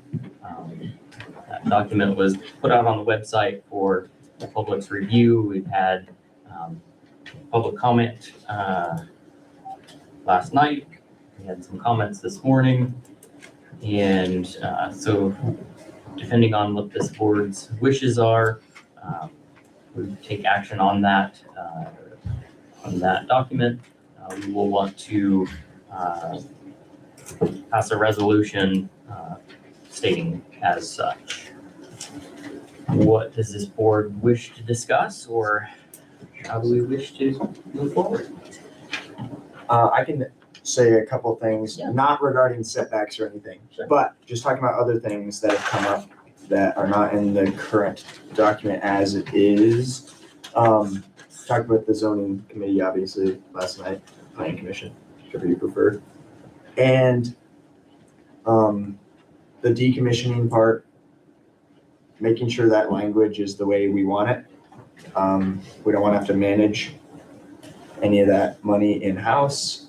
That should just be, and it's pretty easy to fix that language, but make sure that's the correct way. We don't want to have to allocate resources to do that. They should manage that. We can still require it. We heard about, in public comment a few times, about the disposal. There already is stuff in there about for the anything hazardous. So if there were to be like thin film panels, they're the ones that have the, whether it's I don't know, gallium or selenium or those different things. But if it's just the regular crystalline ones, they'll have like lead or something. But anyway, that's like state, it says to follow the state statutes for those. But I do think that it would be good to put in something about recycling. I don't know if we'd even have to require it, but maybe at least encourage recycling when things either are damaged or when they come to their end of life and are replaced. Usually it's about 25 to 30 years, I believe, for most crystalline silicon solar panels. So I guess those would be a few things that I want to make sure. And then, yeah, obviously last night what I talked about, fixing that HVAC language for the batteries. Make sure we're very clear, no open loop water, because that's what the intention was, to not cool them with water.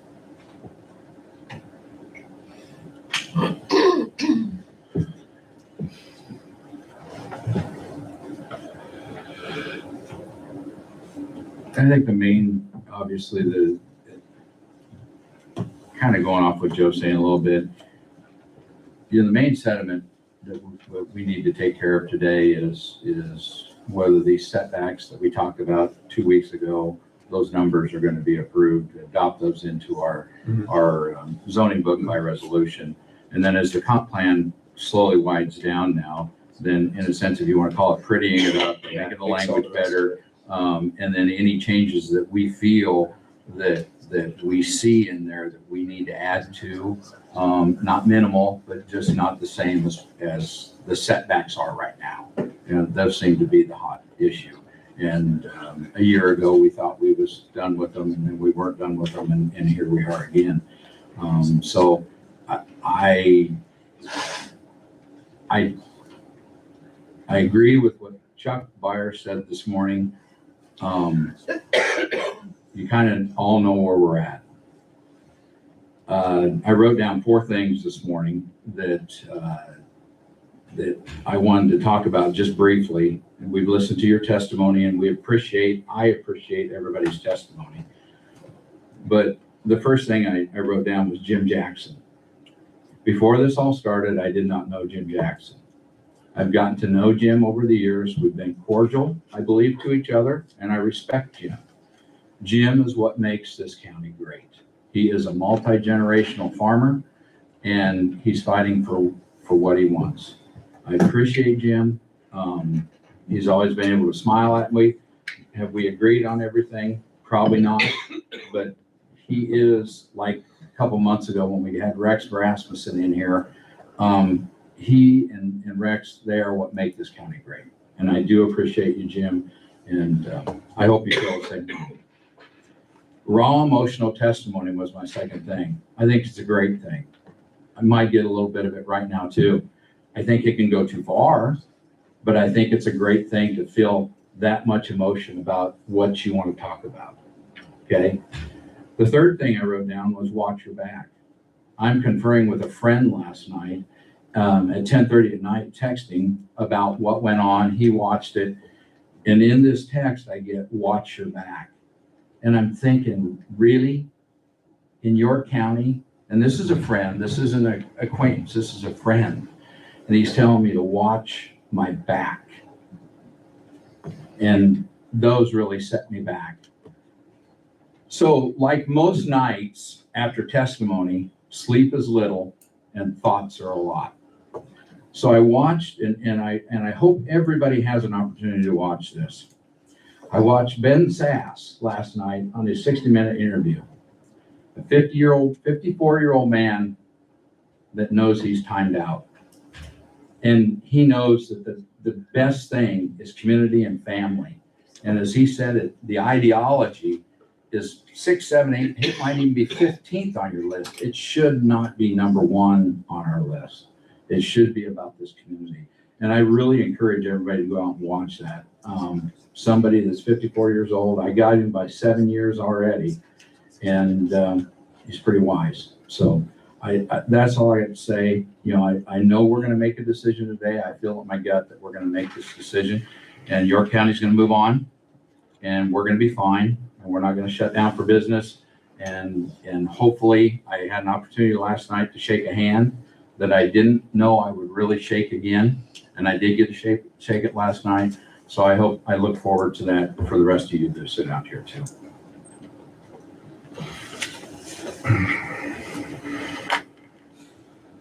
Like Randy, after last night, sleep was little at best, put it that way. Couple takeaways that just kept coming back to me too was there's one setback that I think we still need to discuss a little bit. And this morning when I got up, it hit me even harder that we really need to talk about it, and that's the protection of our children at the places they gather most, and those 2 places are churches and schools. I like the document. I think the board did a lot of work. We had a lot of good conversation. The church and school setback of 660 feet is my only huge issue. And someone asked me last night, what are hills worth dying on? My kid's safety is one of those. So I would make the motion to approve by resolution the zoning document that this board has put forward last night with the amendment of moving the setback on churches and schools back to 2,640 feet.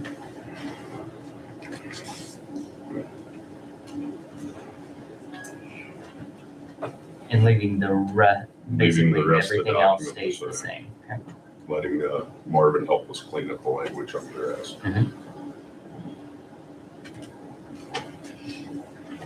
Just looking up here, what we had in here for decommissioning.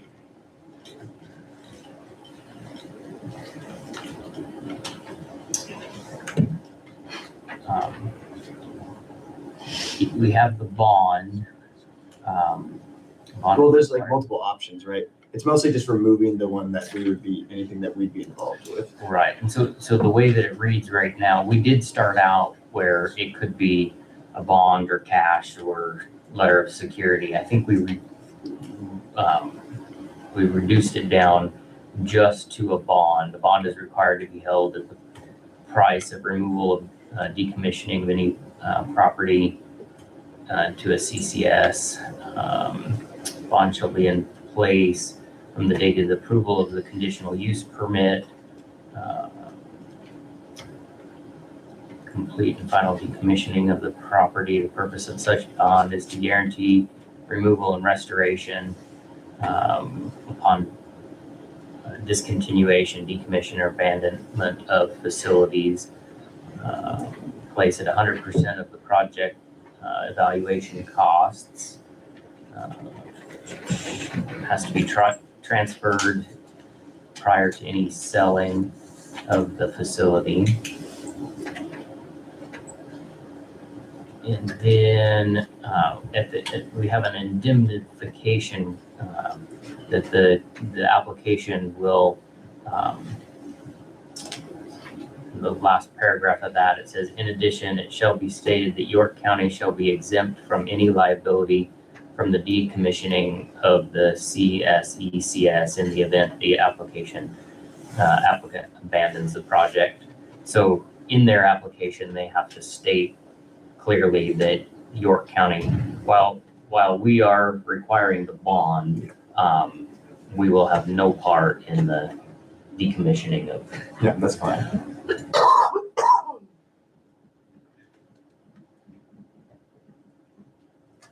We have a motion to approve with the one change of setting schools and churches back to a half-mile setback. I'll second that to continue discussion. Well,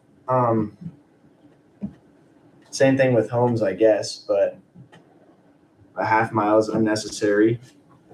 Safety is not a good reason in this case, because if it's safe to put it on the roof of said home or school, why would it not be safe to have it, less than half a mile away on the ground, bolted down, steel pillars and everything, and stuck in the ground? I guess I fail to see how it's okay to put it on the roofs of buildings, but it's unsafe when it's not on the roof of the building.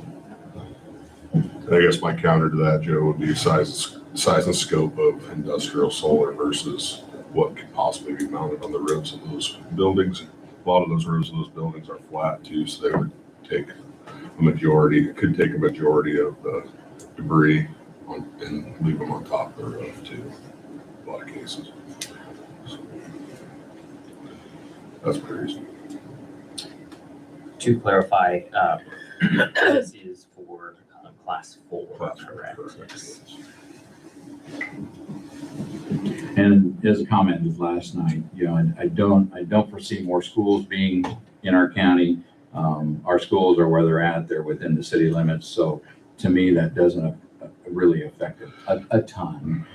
Churches, there's a few churches out in the rural that, yes, that will affect it overall. But, like I say, the schools and the ones that are in our communities are controlled, as we heard before, by the corporate city limits. And we won't have much to say about that. But with what you said, is there a hill you're willing to die on? No, that's not it. I mean, because I don't think it affects it that much. So I'll support. I mean, I still think obviously the ones are too much. But in trying to find a way to get to the end of this, you know, I wouldn't say not support something like that. I guess to further my reasoning, there was not built in our county, but portion of our tax base funds this school. It was just recently built out in the countryside. So the potential's out there. Yes, the churches that are out there.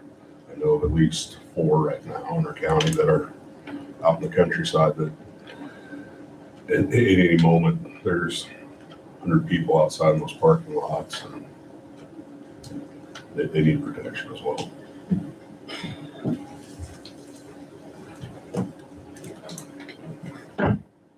Further discussion?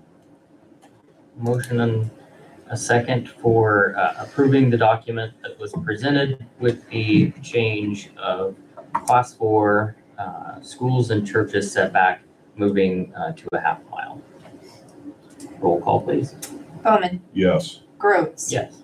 Robertson, Yes. Obermeyer, No, and Burgess. No. All right.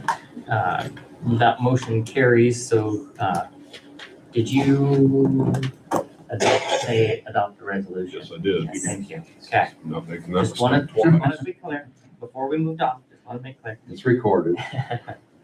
So we do, this will be input now as solar zoning regulations for York County.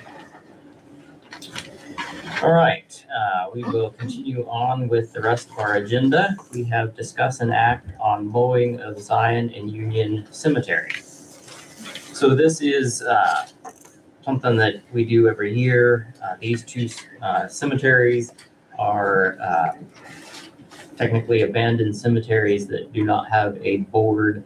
The responsibility then falls on the county for maintenance. And so we've traditionally contracted with 2 different individuals to mow those cemeteries twice a year. So before us, Austin Johnson with AJ5 Farms has been taking care of the Union one, is it? I believe that's right. And so he has requested a total payment of $900 for that. And Jen Higginbotham has been working on the other one. She's requesting $800 per year.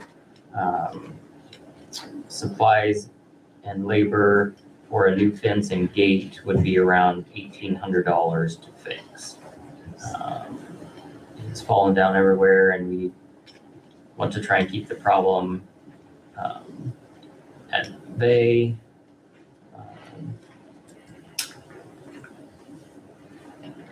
We'll only mow twice a year, but so it doesn't get any worse. And so usually it's, I believe, before Memorial Day and before Labor Day is when they mow that. I believe that sometimes they go in and clean up as they need to, more than that, but twice is what has traditionally been asked of them to do. I did not go back and look up, but I know statute dictates that they limit us on what we can spend. I think both these are under that threshold, but we would really have to look it up. As far as the repairs are concerned, I would feel a little bit better if we maybe investigated just a little bit. If one of us slips out there or whatever and sees about the repairs. I also think that, you know, in the past, we had set that at the same, you know, and then I think over the last couple of years, somehow it's got a little bit discrepancy. I know the cemeteries are very similar. They're both abandoned. They both met the criteria for the county to take them over. I guess I feel like, you know, if we're going to put it back out to a bidding process, we should probably put it back out to a bidding process.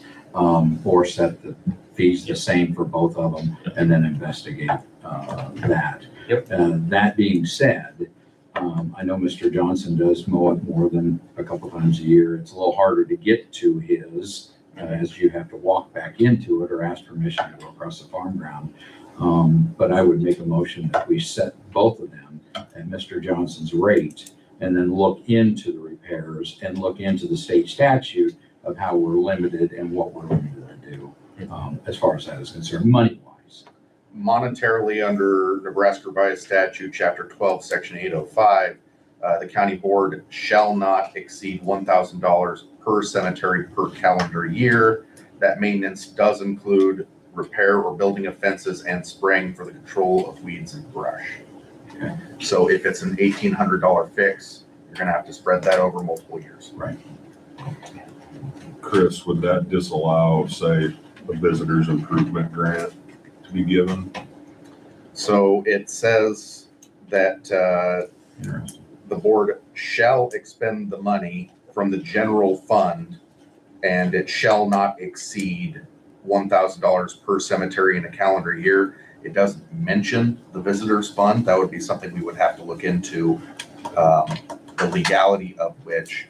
I think if a private organization wished to donate that, that would be one thing, but if it's taxpayer funds coming from this board to expend, my guess would be they would lump that in with the county board expending from the general fund. But that's a guess without further research.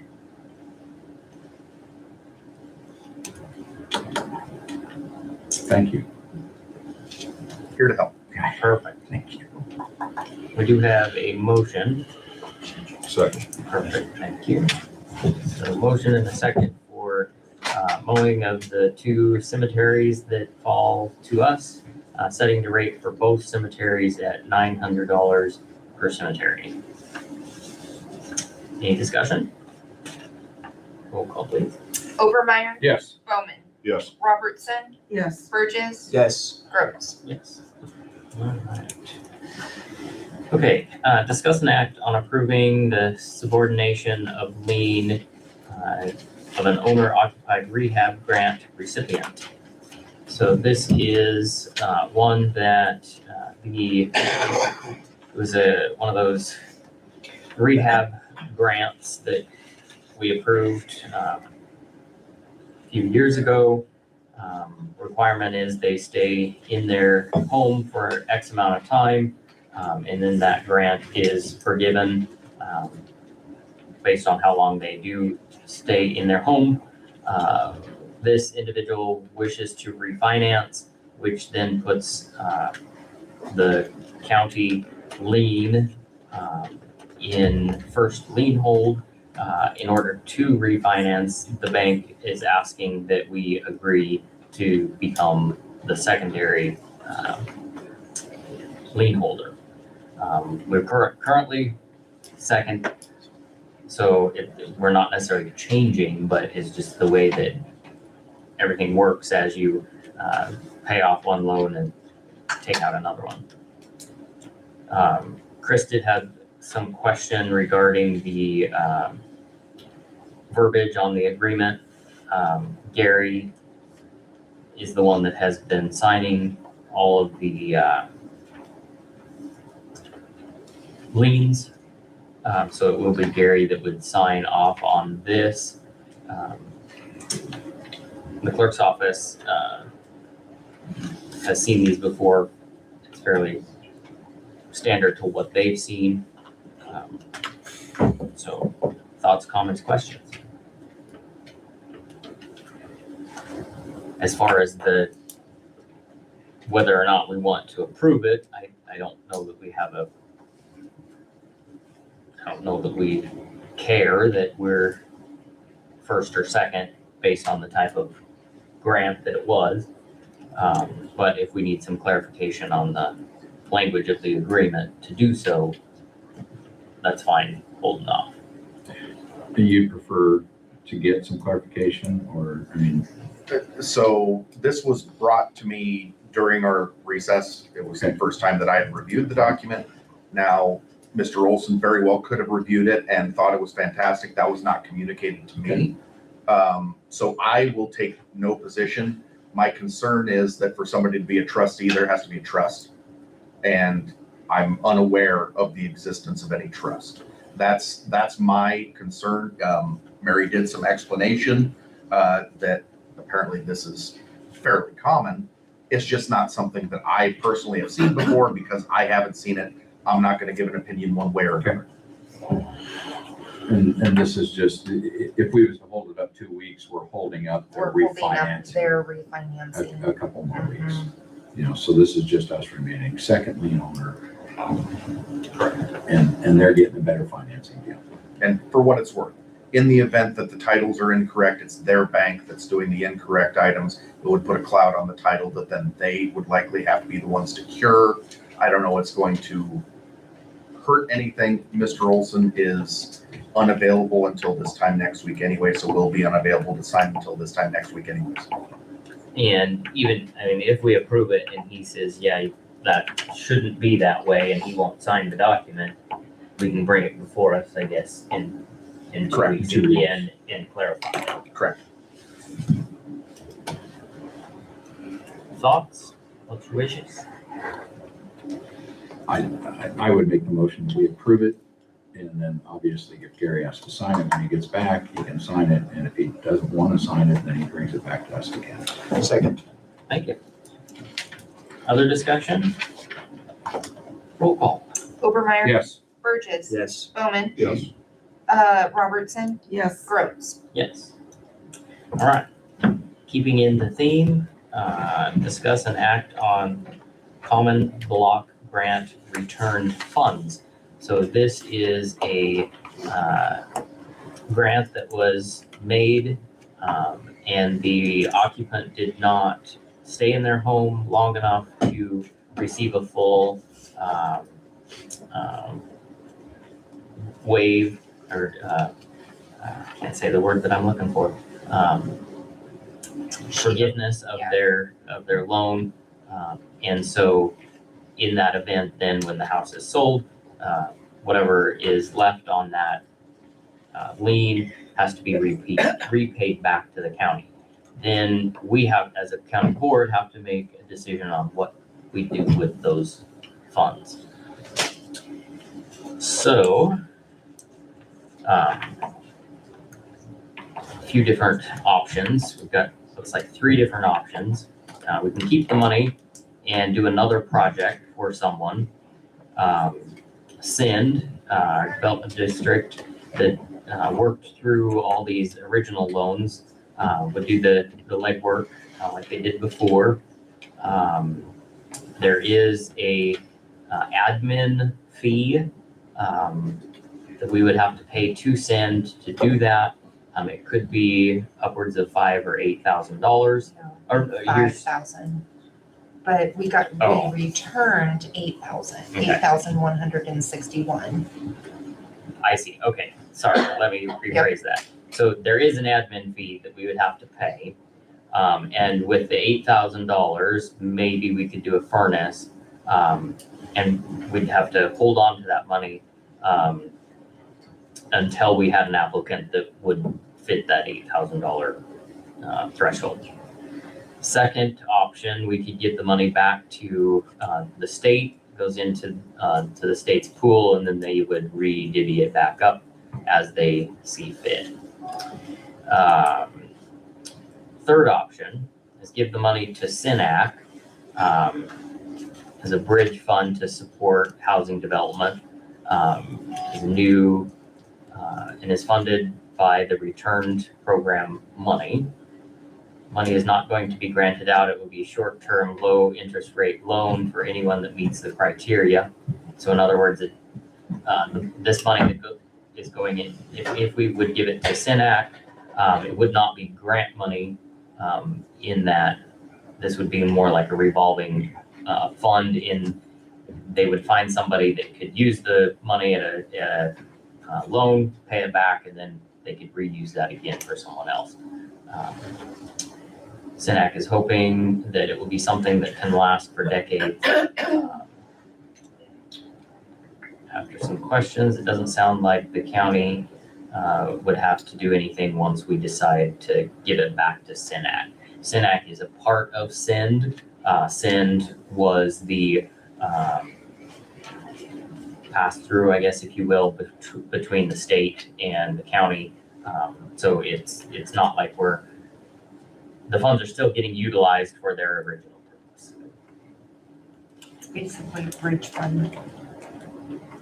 The benefit of option 3,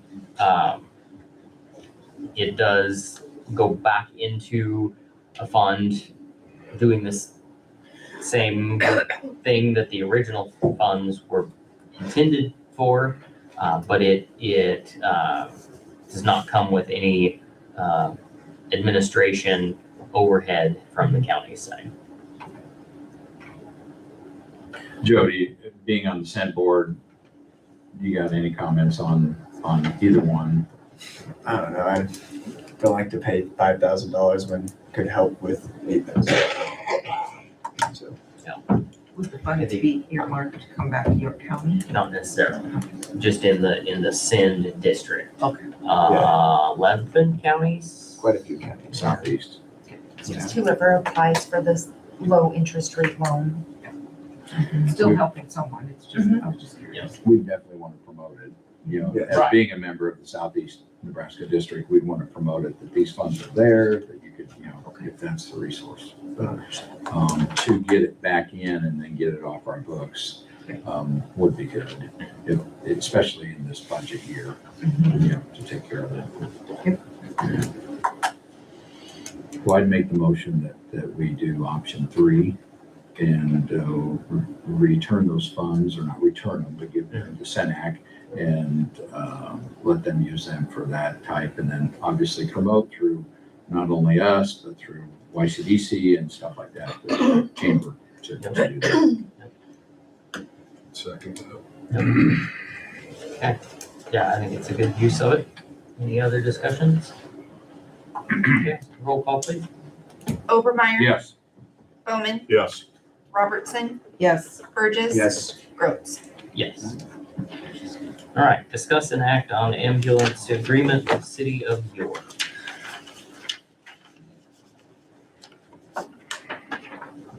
All right, so Randy and I had a meeting with Sue and Chief regarding the current agreement that we have with the City of York to provide ambulance services to the rural residents of York County that do not fall into another ambulance district. Currently, we're paying a fee to them annually. The last agreement included a 3% annual increase in that. In discussing with them,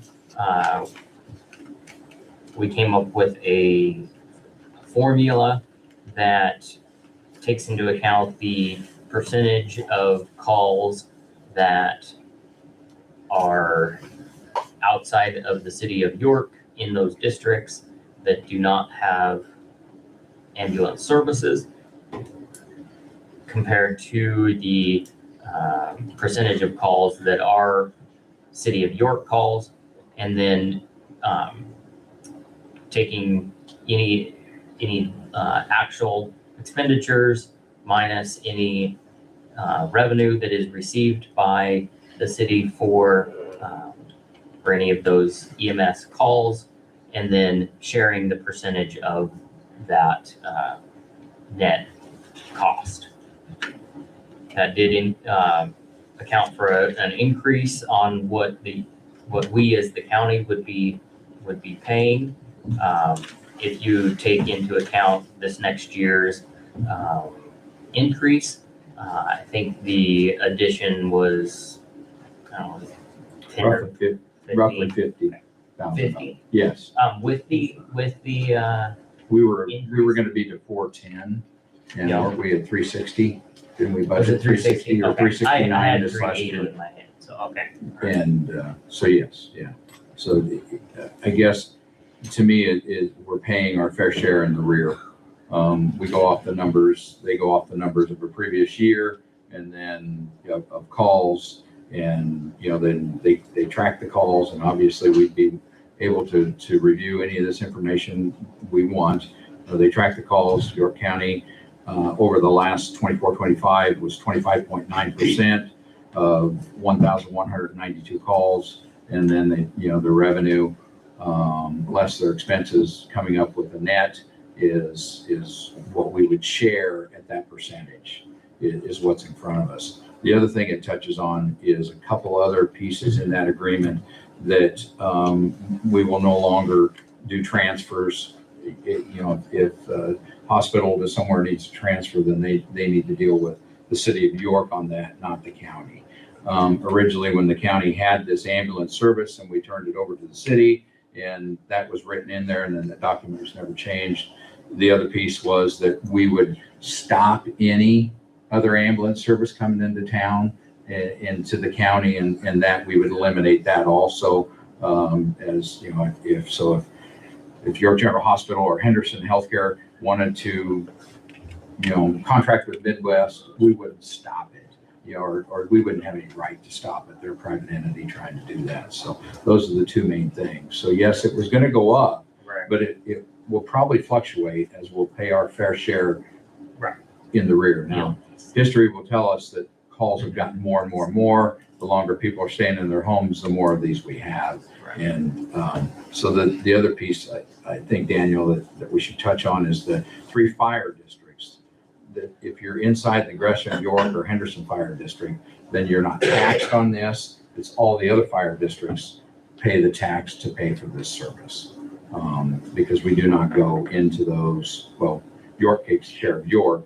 We don't go into the Henderson Fire District unless called upon to go in there. Everybody else we go and take care of. And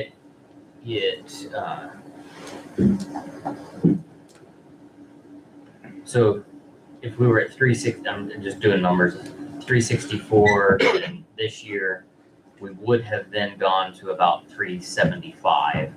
And I believe this one is the way we redid this. Our share would be 410, so that'd be about 35 above of what we had originally agreed upon. But this isn't any different really than our share with the call center. We share the call center with the city. So in this agreement, the fire station, the ambulance service is a city operated, and we're sharing that with them. The call center is a county operated, and they're sharing it with us. All right. Other comments, questions, thoughts? Chris did, before he said he had to get to Polk, he did say Okay. he had read through the agreement. Yep. He was okay with it. Fire chief did reach out to me this morning early and wanted to know if he should be here. I told him I felt like the conversation we had was clear enough that we should be able to handle it. If there was any other questions, obviously we could table this. This starts at the budget year. So we'll budget for this in 26-27. This agreement will change that. And you talked about, I guess I touched on any revenues in, if they would, contract with the hospitals or whatnot, we would benefit from that. Right. And it would be revenue in, and that would lower the overall costs, so. All right. What's the thoughts?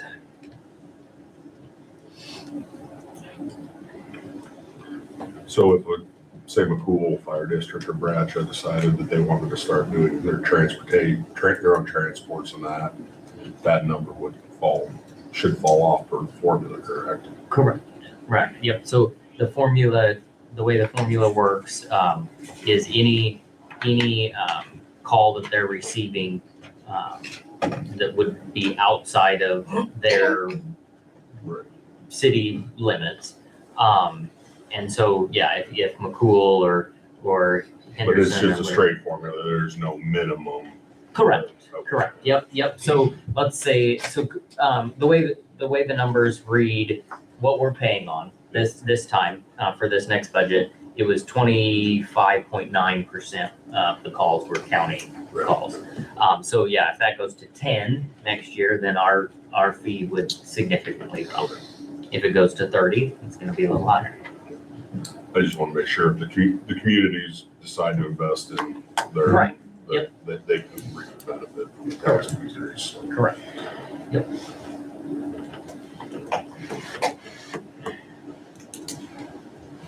I would look for a motion on action. I would make the motion to approve the amended agreement with the city of York for ambulance services. Second. Thank you. Any further discussion? Roll call, please. Overmeyer. Yes. Bowman. Yes. Robertson. Yes. Burgess. Yes. Groves. Yes. All right. Okay. So that takes us down here. Fee reports were provided. We do have a quarterly jail visit to do, it looks like. But we will do committee reports here for anybody that has something they wish to share. Daniel, I'd like to get going Yeah. first, if you don't mind. Mindy has been sitting here for a while, and I appreciate the fact that she did. I'd like to publicly thank our 911 dispatchers for their service to York County. And by the way, I gave this to Mindy, and hopefully she is taking it to her dispatchers. A couple of weeks ago, it was designated for, what is the official name of it? Telecommunicators week. Telecommunicators, so I say it right. And it's great that we recognize them for a week, but I think this designation should be year round. I failed to acknowledge it at the time. I do believe that our thanks to this essential service should not be confined to 7 short days. Throughout the year, this office is staffed 24 hours a day with professional employees ready to assist whatever emergency is on the other end of the line. So please join me in thanking Mindy, Gina, and their crew for being diligent servants to York County. Mindy Gherkin, Director, Gina Dew, Assistant Director. Dispatchers are Jordan Bedient, Valerie Holding, Lakeisha Lutt, Mary Margaret, Kelly Miller, Megan Penny, Riley Ruse, and part-time we have Mariah Scammy-Horn and Tabitha Keith. Just for evidence, I stopped down this weekend just to make sure when we had the power outage that everything was fine. And believe it or not, everything switched over. It was working just fine like it should be. And spent the time just BSing with the girls a little bit, and they had just already received calls and done everything they could because of the system that went through. So when we're sleeping and when we're playing and doing everything else, that office is staffed. And it's not to mean that our sheriff's department isn't staffed, they are too, but what they do when they're sitting there at rest, and so to speak, and then the phone call rings and they have to speed up to 60 mile an hour in 2 seconds is very professional. We're lucky to have it. Very good, thank you. We can applaud them.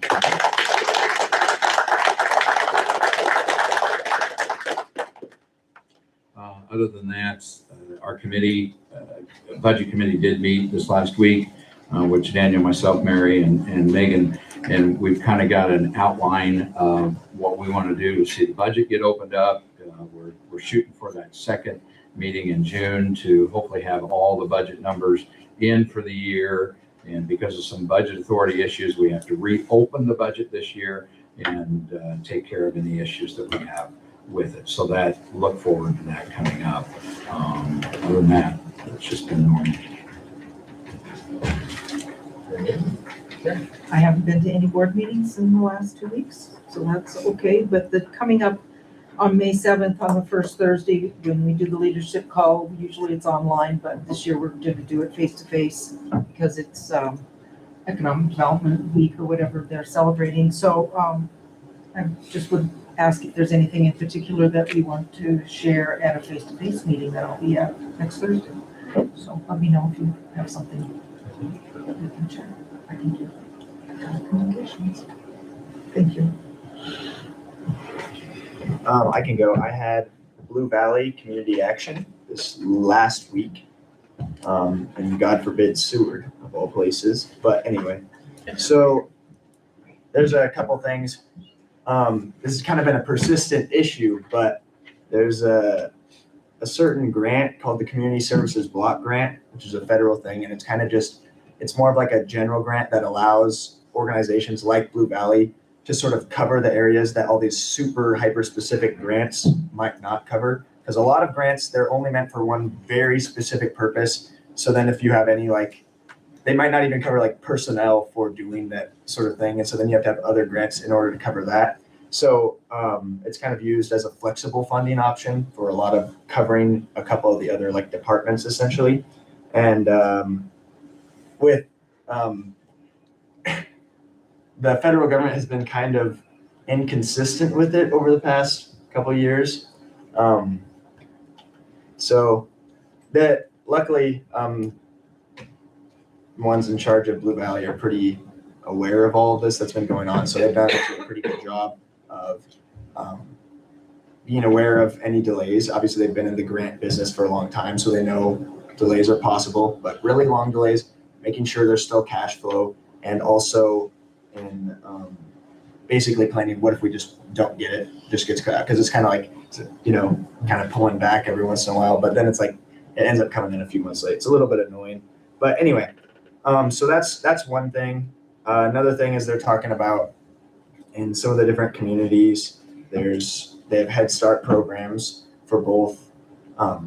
They have early Head Start for very young families and young mothers and whatever else to help that. And that's like both in-home visits as well as things like that. And just trying to figure out how to approach it in counties where there's other organizations that are already offering those services. Because the goal is not really to compete with like Four Corners or with other things like that in these other counties. Don't want to spend a bunch of resources to get less people because the services are already offered. So it's just kind of thinking about how to utilize the resources effectively. So I guess that's probably mainly what we cover at just give a mostly just budgeting stuff and figuring out what the approach is in different areas where services are offered.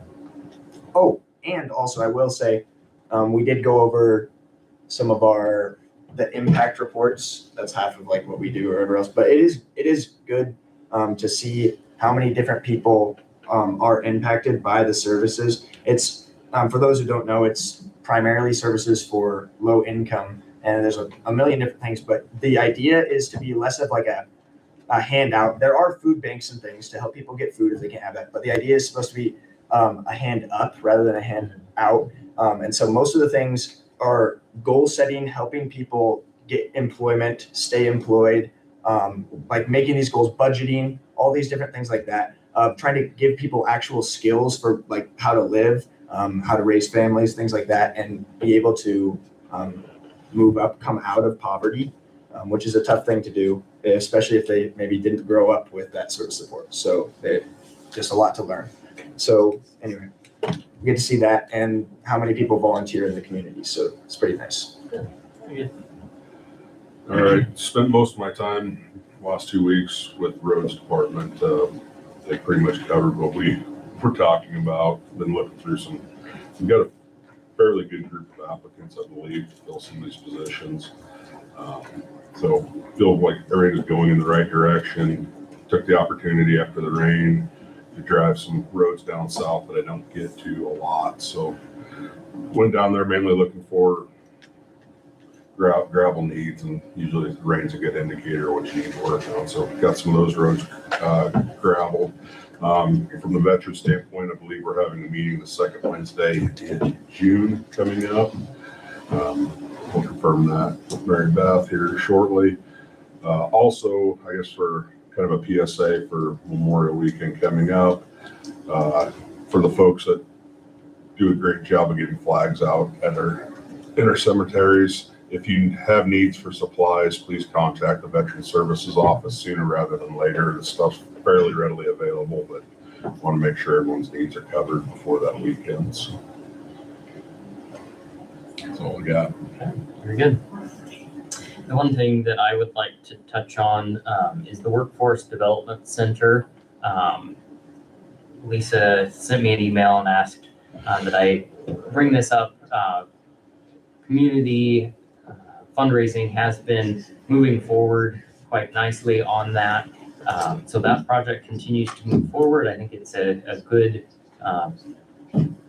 project. If we can bring that to fruition here in York, I think that will be a good regional development center here.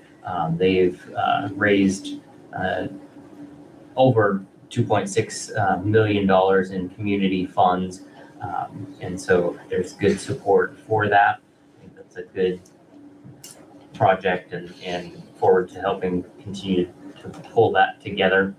I did,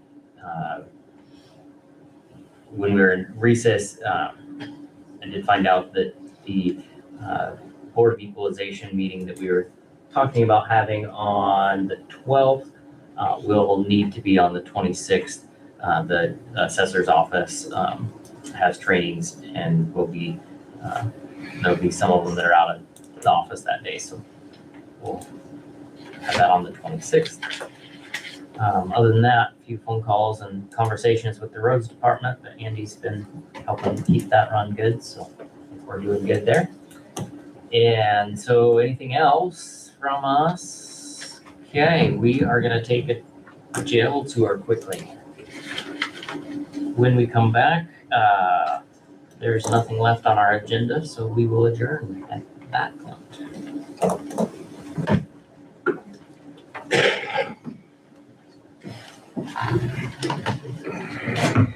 We did get an email about flavors of the week. Is that tomorrow? Should we shut that down? That's, is it 30th? I think it's, yeah. So not tomorrow, 2 days. All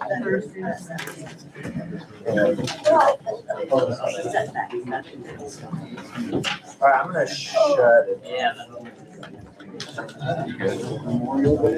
Yeah, I'm gonna go to jail.